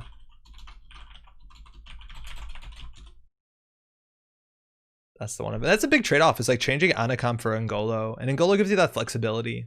I don't know. It's hard to say Anacom is the one I've just drew it. But yeah, they were playing around Colossus pretty... Like, they're scared to run this because of Colossus. They're scared to run this because of Colossus. Because as soon as this hit runs, like, we trash their Saker. They might not have another Saker. And then we trash their Amina. Yeah, it makes sense. I didn't keep that in mind, that it would change how you play. That's also a big deal. That we did not keep in mind that I would change how they would play.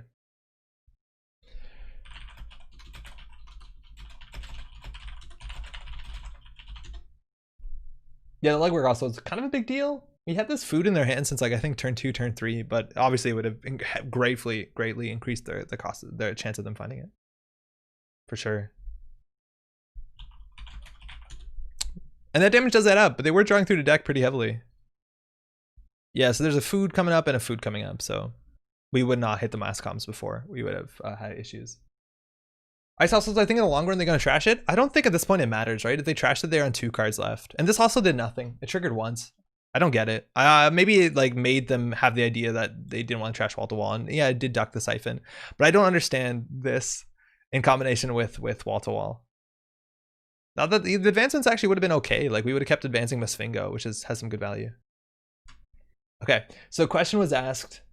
Of course, he plays this Wayland idea when I don't tune into late. Scrub, I'm so sorry. That's Lime's deck, by the way.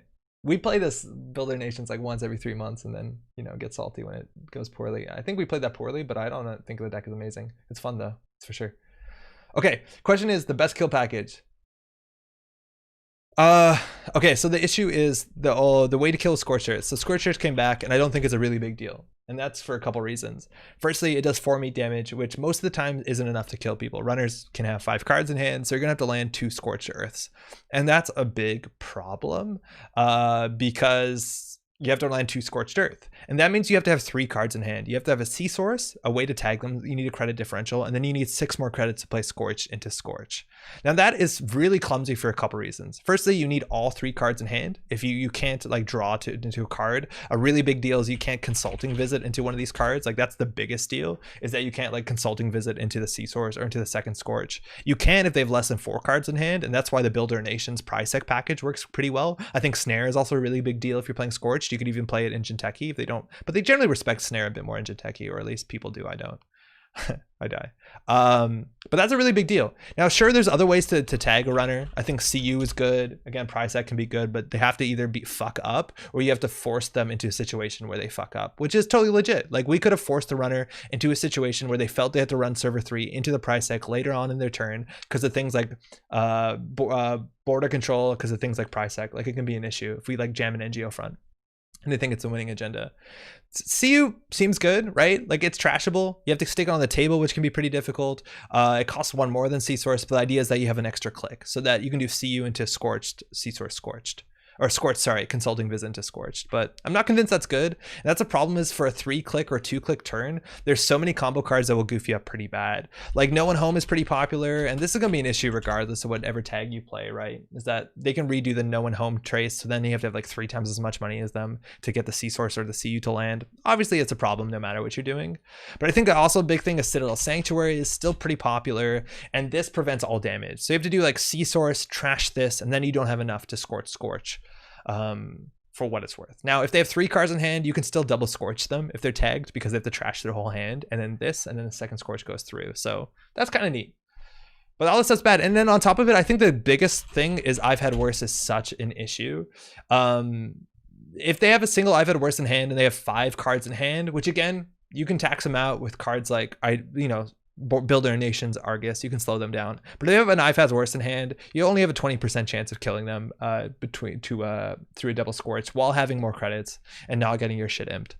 So I don't know, it just seems really hard.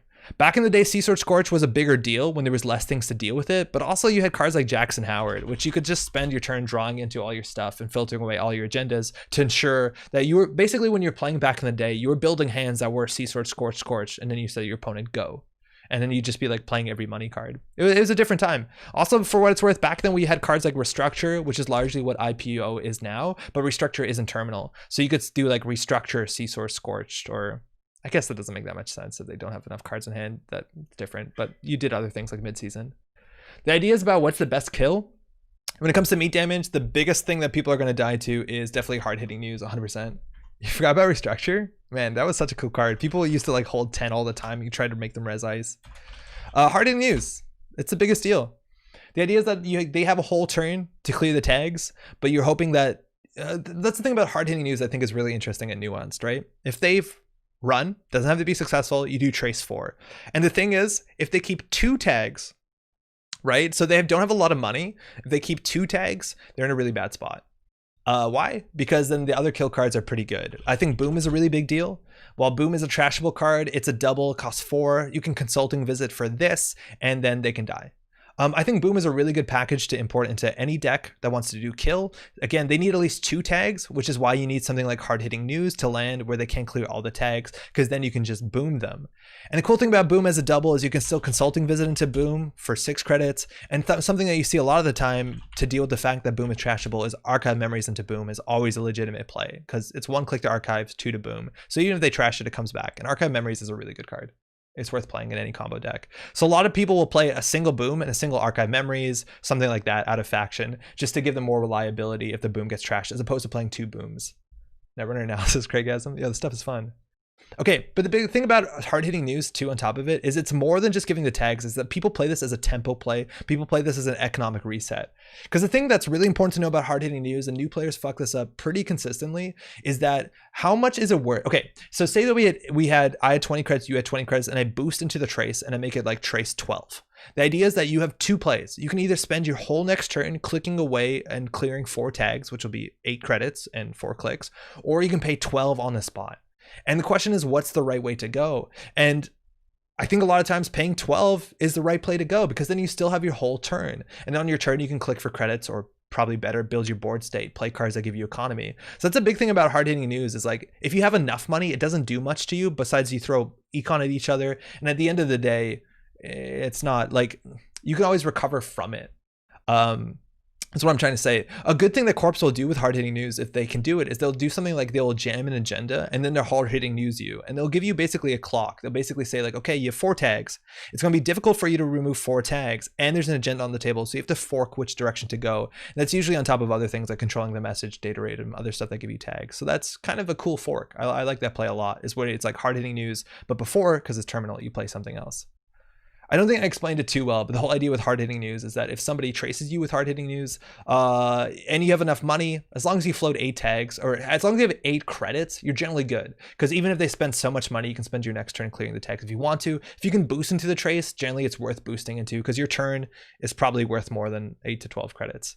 Now that's why Hard Hitting News shows up most of the time with Economic Warfare, and I think this is the answer of what's the best kill package a lot of times, is that if the runner runs, you do Economic Warfare, and then hit them with Hard Hitting News. And now they have 8 credits less than they think they have, and that's a really big deal. Because again, if we want to kill the runner with something like Boom, they need to have 2 tags, which means they need to start their turn generally with only like 2 credits, right? Because then they can do like credit, clear tag, clear tag. So if you can make sure they don't have money with Economic Warfare, Hard Hitting News is very potent. That's generally the biggest combo. Now, the one thing that does change all this is also high profile target. And this card does show up a fair bit. This is largely the new Boom version. And high profile target, for what it's worth, if they have a single tag, it only does 2 meat damage. That's not amazing.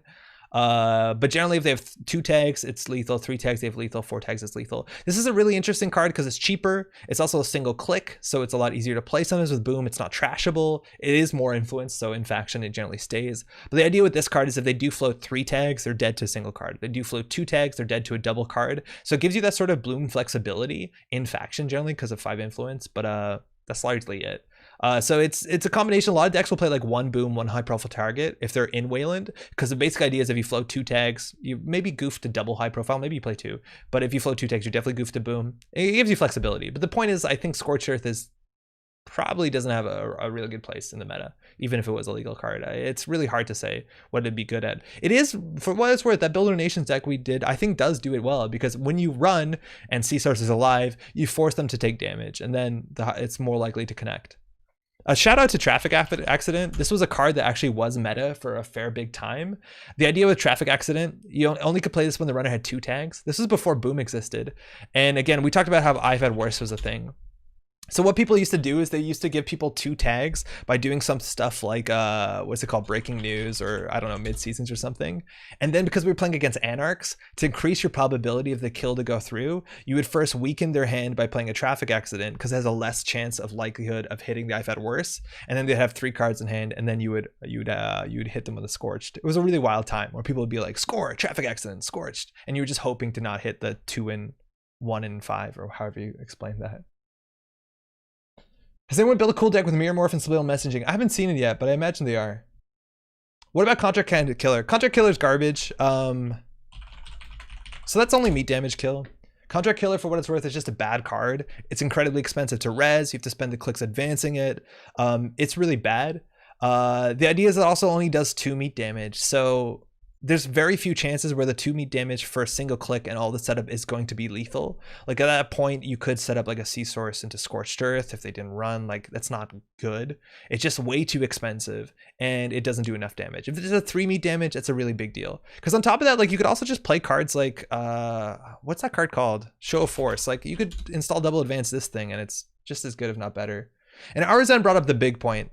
If you wanted to kill somebody with an asset, Ronin is the way to go. You put Ronin on the table, it needs 4 advancements, which seems like a lot, and it kind of is, but you can do install and double advance, and then they take 3 damage out of nowhere. And that's a really big deal, especially because you're probably playing this in Jinteki. But the biggest thing here is Dedication Ceremony. The idea is that if this Ronin is ever on the table, unadvanced, you can suddenly put 3 advancements on it, advance it once, flip, they take 3 damage. Now, Ronin is influence. You see Dedication Ceremony show up in Jinteki acid decks that are setting up a kill, doing a bit of chip damage with things like Bioethics, preventing you from drawing a lot of cards with Genetics Pavilion. I think that's what the card is called. And then they finish you off with Ronin. Sometimes they even also goof you up with a Chairman Hero if they're like really styling. They'll like res this, so you have 3 cards in hand, and then they do like Neural EMP, and then Ronin or some Bioethics into Ronin, I think is more accurate.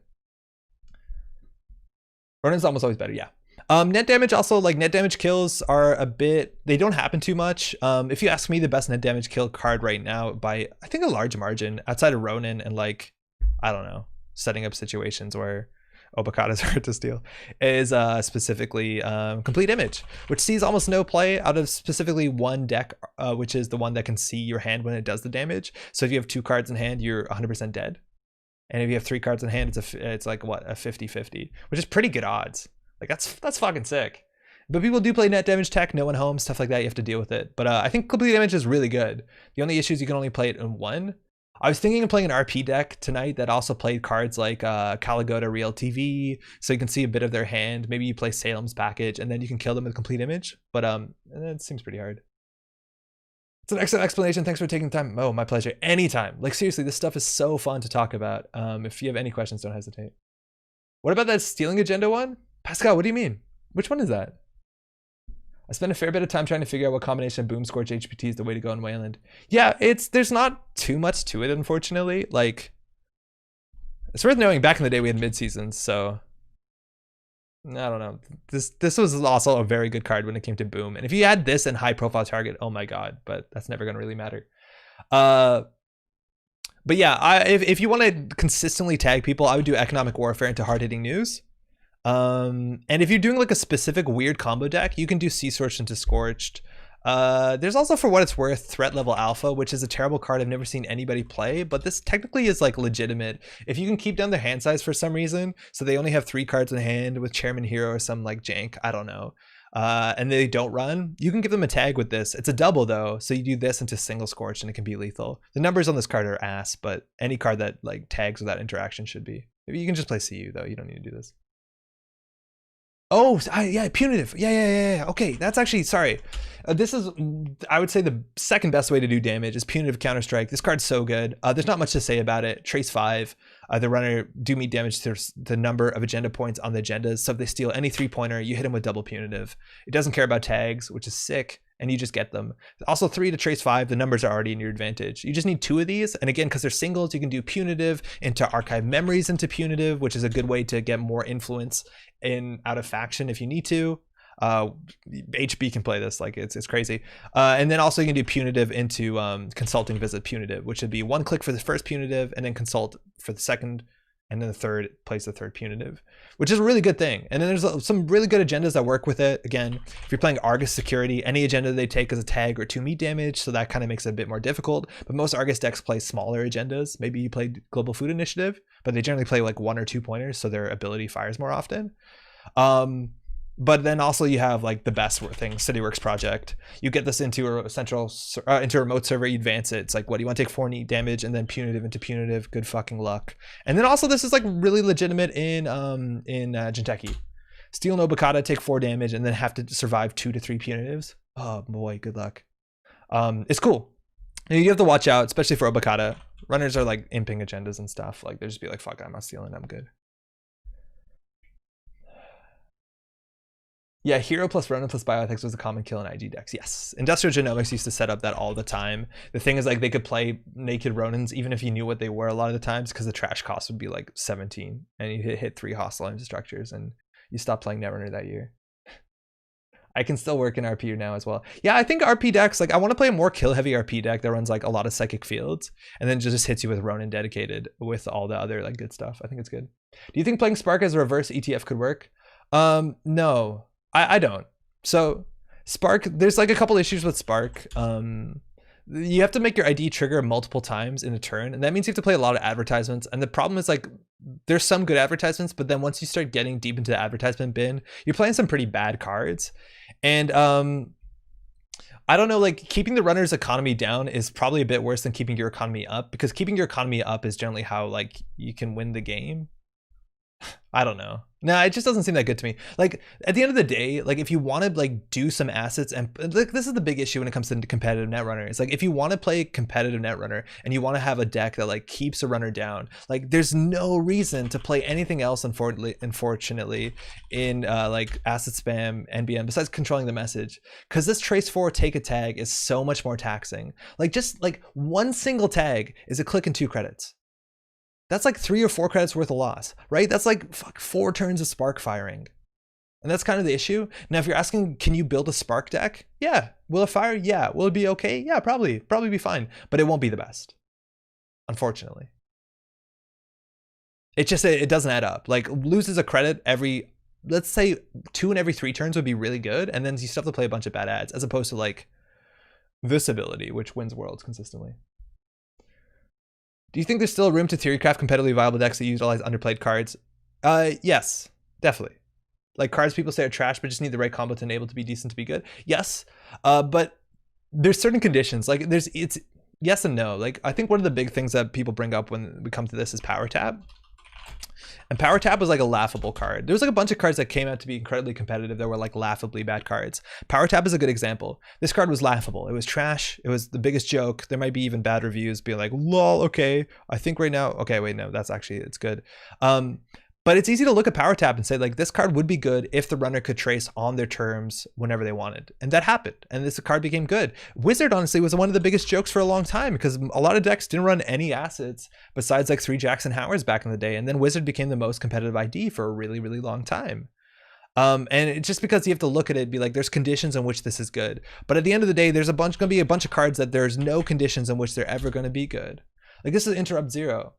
There's no conditions for this card ever to be good. Right?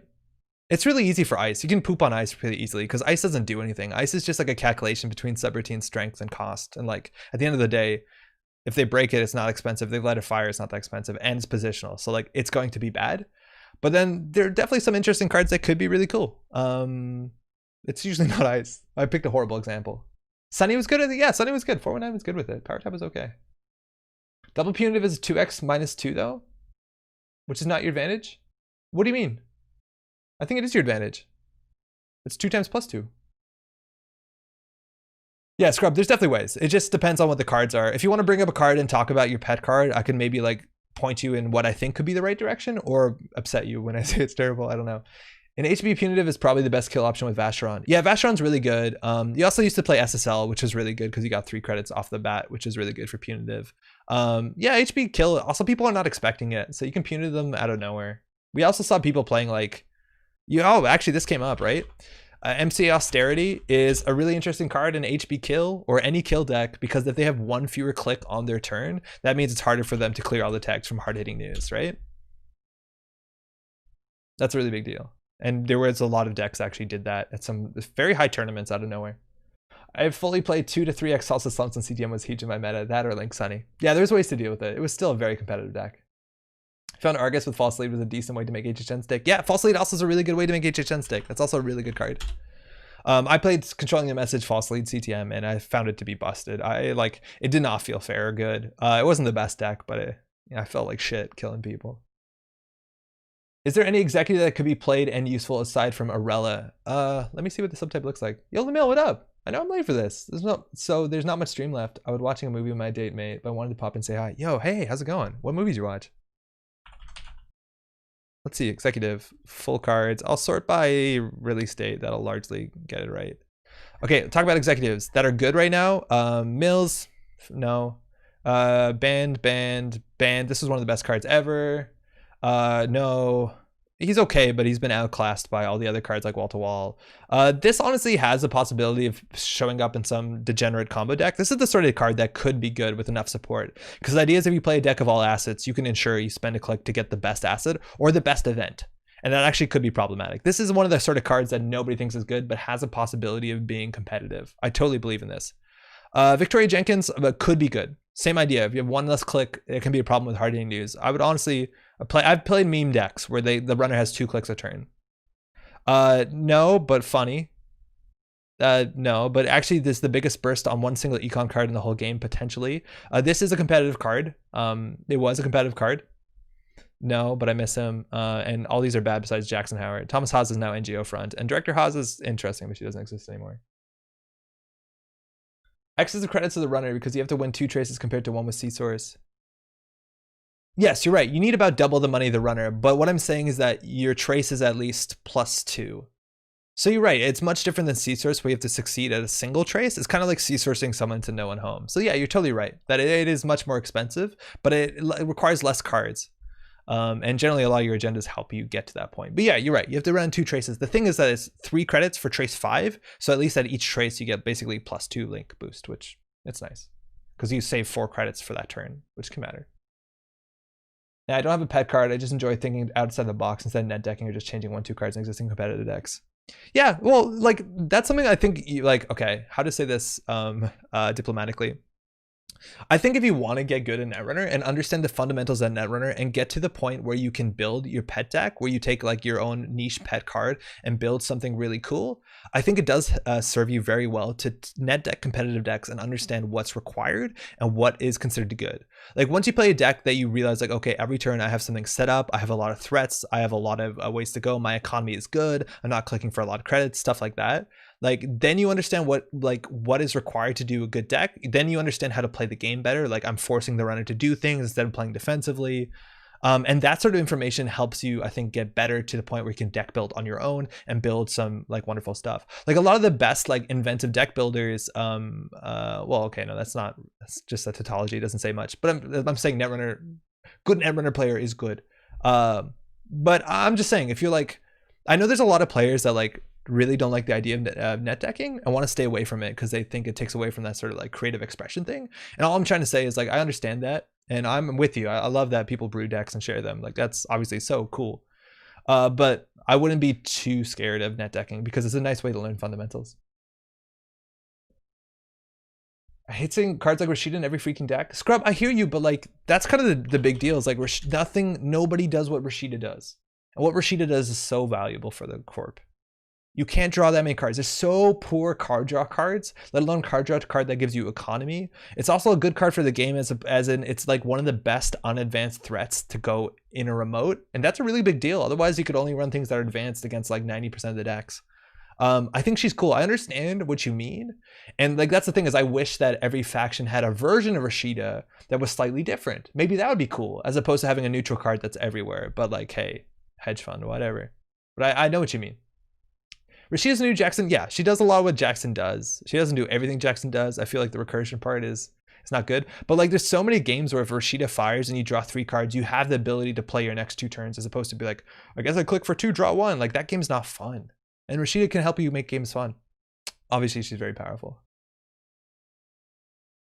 We were watching an old horror movie called Gate, where a gate to hell person opens up in the main kid's backyard. He defeats a big bad boss demon with a model rocket.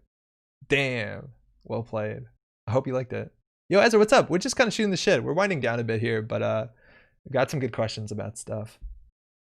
Hey, Andre, can you give me some pointers to someone who's returning to Netrunner after the death of it? What are good content creators are out there, for example? Enrique, yeah, there's still a lot of like tournament stuff going on. If you want to watch stuff specifically, like go check out Project Nisei on YouTube. I'm assuming that you understand what's going on in Netrunner right now, but Project Nisei, nah, it's actually, oh yeah, they have a bunch of tournaments and I know I talk in a lot of them, but the production's pretty good. myself excluded.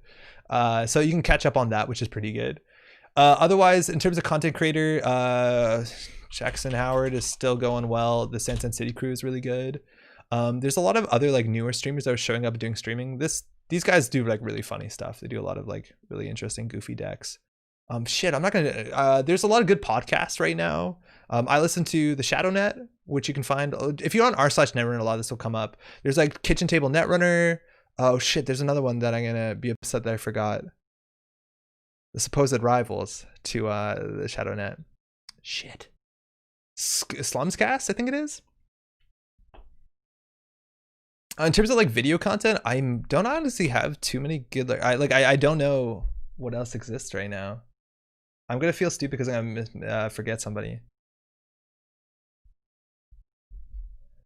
It's great. One of my favorite horror movies. I watched a bunch as a kid, seen so many times. I was introduced to my daymate to it. It was a really lonely time. I assume you were trying to say lovely because that's a very different content. A very different context. Yeah, Slumscast. I got it there. Lovely. Crab says there isn't much video content. Yeah, there might not be right now, but for what it's worth, Enrique, right now is a really awkward time because right now the big deal, and it's gonna be such a big deal for Netrunner, is like the new cards, the new player experience, the new 2021 base core set. It's gonna come out in like sometime in the next 2 months. And that's gonna be a really big deal because there's a lot of players after Worlds. There's no change to the meta besides salvage memories, which some people don't give a shit about, and they just won't play until all the new cards will come back, and then there'll be a boom, and then maybe you'll see the older content creators come back. I don't know. Used to watch a lot of Teamwork Cast, but they stopped. Yeah, they stopped a long time ago. Trace 5. I don't know if they're making content still, but there used to be a lot of really good content. Okay. Oh, Scrub says, yeah, that's a good point. You kind of changed my view a bit. Yeah, I think it's a good card. It's a healthy card. It's a powerful card. It lets you play the game. It gives you good fundamentals. But I agree with you that it'd be cool if that card was in different slots in each faction, but then a deck would run all 3 of them or all 5 of them. So you'd have to like put a 5 influence. I don't know. Oh, Time Travel Guide to Netrunner. Yo, Daijin, that's actually really interesting to bring up. The thing about Time Traveler Guide to Netrunner is that I don't know. And the fact that you're saying it, I think maybe makes me change my mind a bit on it. Is that I don't know whether that content is that palatable or that interesting to people who don't or haven't played Netrunner years ago. So in short, Simon Moon is a competitive Netrunner player who has this podcast in which he, with like pretty low energy and confidence, kind of goes through every year of Netrunner competitively since like 2013, 2012, and talks about like every Worlds every year and highlights the players, the meta, and the plays. And I'm really enjoying it. I've only listened to like 2 episodes, and I listened to the episode on neoliberalism in cyberpunk card games and in lore, and I think that's fantastic to listen to regardless of how much you know about Netrunner. But yeah, I don't know if you don't know about the game back then, or you don't know some of these people, whether that content like really lands very well, but I find it absolutely riveting. Thank you for reminding me, Daijin. Only A&R content you need is much more good. Thanks, Brad. Okay, so Rachel Beckman Apex is actually kind of hard to build because there is a lot that's needed in Apex to make it playable, and a lot of the in-faction cards don't work with her, and 18 influence goes real quick. Yikes. That seems hard. If you're interested in being competitive in tournaments, it is better to find a meta deck and practice that, or do you go with an off-meta deck to counter what you expect to see? Yes and no. Like, so, okay, Xandorius, if you look at Worlds, for instance, or basically any big tournament that happened this year, everybody knew what was going to be good, and then the things that countered what was going to be good wasn't too far off meta. It wasn't be like, okay, I know that this is going to be good, so I'm going to play like, here's my weird Nero D-Res ice deck. It's kind of more like they take good shells of things that we know are going to work and then kind of put cards in it, like generally tech cards, because that's kind of the issue. Is like the base economy engines for a lot of these decks are all going to be the same, right? Like if you play competitive criminal, probably 30 cards are going to be the same in every competitive criminal deck in the top like top 16, top 32, whatever. And then there's like some decisions, like maybe where's your influence go? Are you gonna be on an Ngolu package, or are you gonna be on Amina with Anakam, or are you gonna do something else like that? It's usually more like that than it is like, oh, I don't know. To some extent, that does fall apart at some other tournaments. Like we saw a lot of people play, for instance, hard-hitting news boom at intercontinentals and stuff like that, because people might not have expected it, and that was a reaction to some extent. People thought they were going to be playing against a lot of Asa, so they played Asa HPT boom. So people weren't paying attention to it, weren't ready, and then suddenly they would die. And that's kind of cool, but that sort of cheese like is scouted. It doesn't work well in Swiss if you make it, because people know what you're playing against, so you have to make sure it's a good deck. Maybe it gets you through some Swiss rounds before people figure it out. But most of the time, it's more like people train how they play and train some of their card inclusions. Like for instance, if people thought there's going to be a lot of punitive Counter-Strike and a lot of Obokata at a tournament, they would play Imp. Like Anarchs would start playing Imp. Shapers are playing Imp. Maybe if you thought, and this you saw hugely this year, if you thought there'd be a lot of asset spam, a lot of Asa, you're going to see people playing 2 Miss Bones in their deck, sometimes 3 Miss Bones in their criminal deck. It's kind of more like that because it's there's not too many archetypes where it's like this. The only sort of archetypes where you build a whole deck around it is things like, oh, do you play an Apocalypse deck? Because like that's a big meta read, and that's a wildly different deck to some extent than like a normal Anarch or something like that. But I want to get too hung up into the meta because at the end of the day, right, like good meta calls work, that's for sure. Like we saw the Worlds deck was a meta call. It's like a deck that falls to certain like tech pieces, but like it was a meta deck, and it was an interesting call. Limes obviously played it well. Maybe got a bit. I don't want to take away from Limes' victory in any way, but I think Limes definitely got lucky because the tech pieces to dismantle that deck existed in the meta, and he didn't play against a lot of them.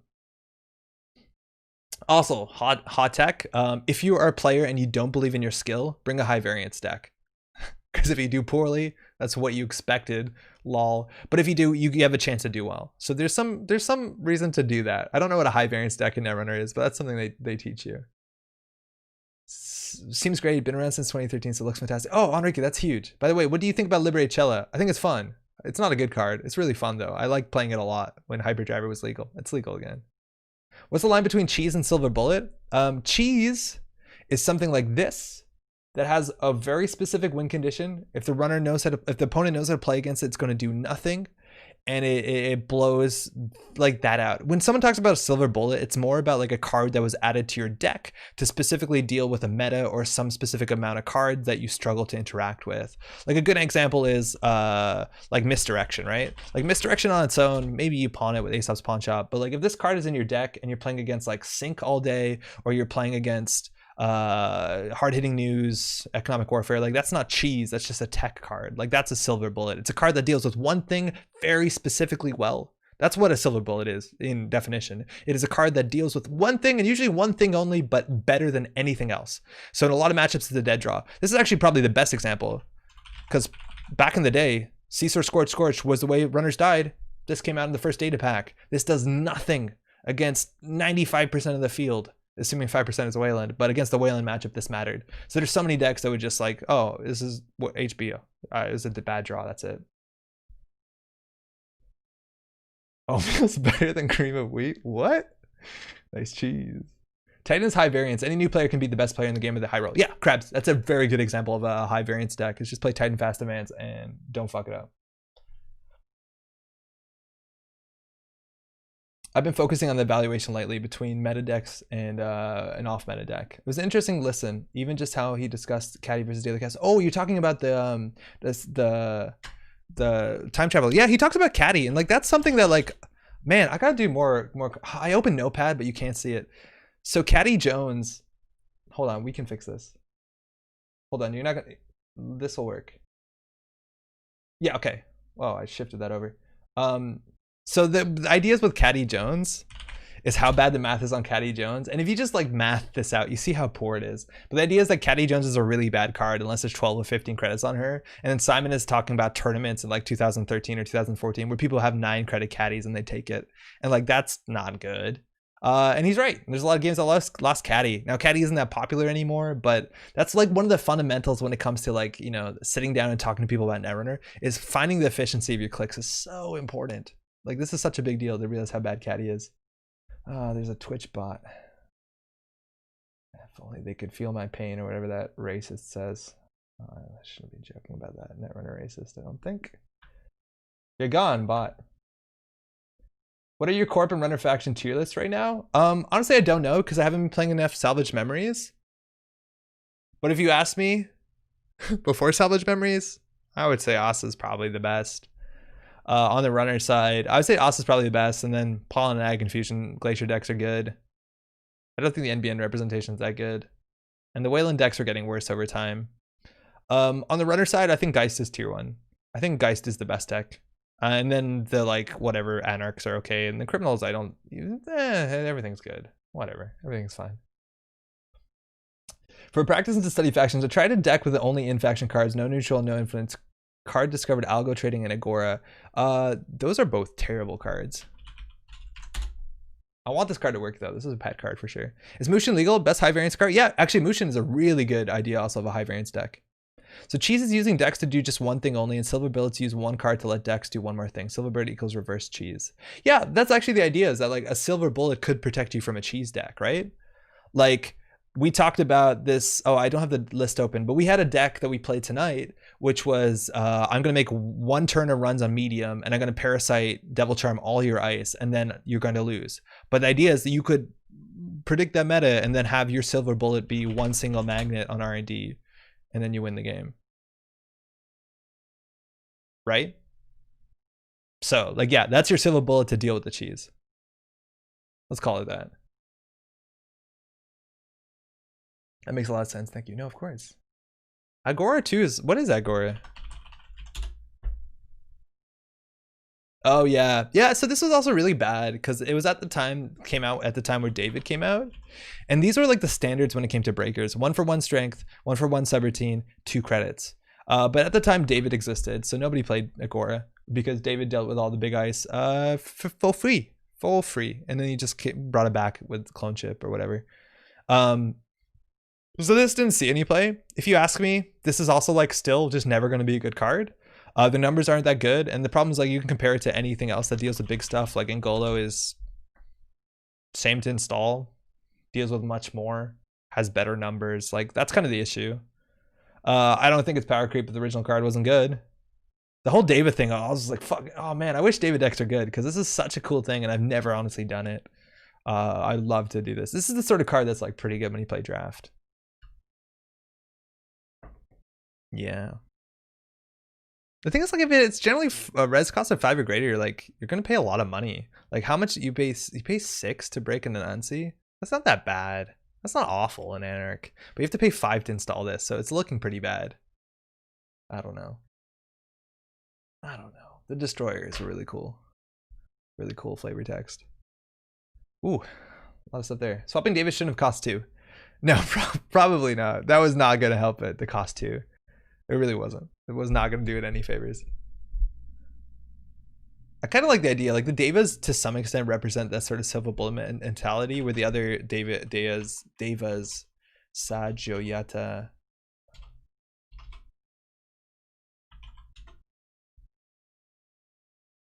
I don't know how to spell the other one. But the other Davids, one of the Devas actually did see play competitively. Oh, it's a Y, not a J. Ah, Slavs. We put J's in everything. So this one's like really bad. It just doesn't line up with anything. At the end of the day, it has the same numbers. But for what it's worth, this actually did see play competitively. And that was because it was mostly against like things like Cerebral Imaging that would play ice that had like Mother Goddess, things like Vanilla, Paper Wall, stuff that had one subroutine and was difficult to interact with. So criminals could just play this and then just like siphon them to death. This was kind of cool. There was a time when I played a copy of the Crim David Geist. Yeah, code gates were breaking. Most of the problematic code gates had 1 sub. Yeah, no, this actually did see play. This did end up in competitive lists. Just because it did do something. It was an AI. That was awful. Can you put them on a Dinosaurus? No, Dinosaurus doesn't let you put AIs on him. Dinosaurus just specifically says no AI, unfortunately. If Dinosaurus could take AI, my god, you'd see 3 strength Amakua everywhere, let alone Faust. Probably Amakua would be better than Faust. If it doesn't, let's go Tech Trader spam. Oh, wait, swapping. Yeah, it's not installing, it's swapping. Yeah. Yeah, it's not. Baba Yaga is also an AI. You can't put that on the Dino.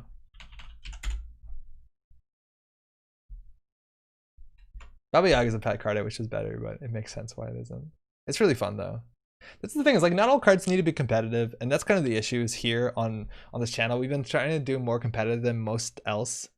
And back in the day we used to do more weird jank stuff, and I don't know, I feel like it's not that bad right now, but over the last couple of years the game has punished jank much more than ever, with cards like Hard Hitting News, the idea that like asset spam is a thing where you need an economy turn 1. Like it's harder to play weird stuff and not have a bad time against a lot of stuff, and I feel like I have a bad time if I'm losing against something I don't think I should be losing against, and maybe a bit of that's hubris for sure.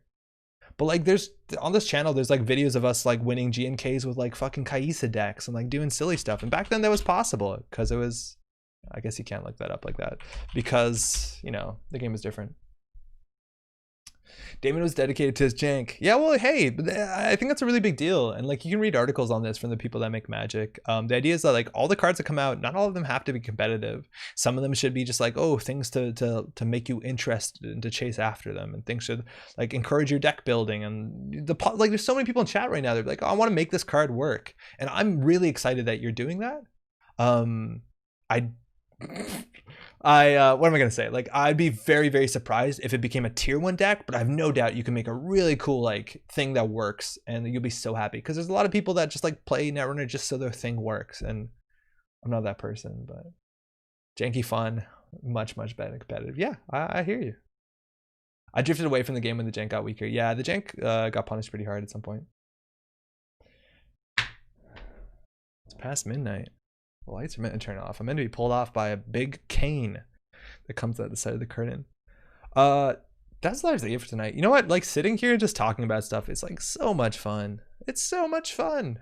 I really enjoy it. Thanks for like asking questions and shooting the shit with me. That's gonna be it for tonight.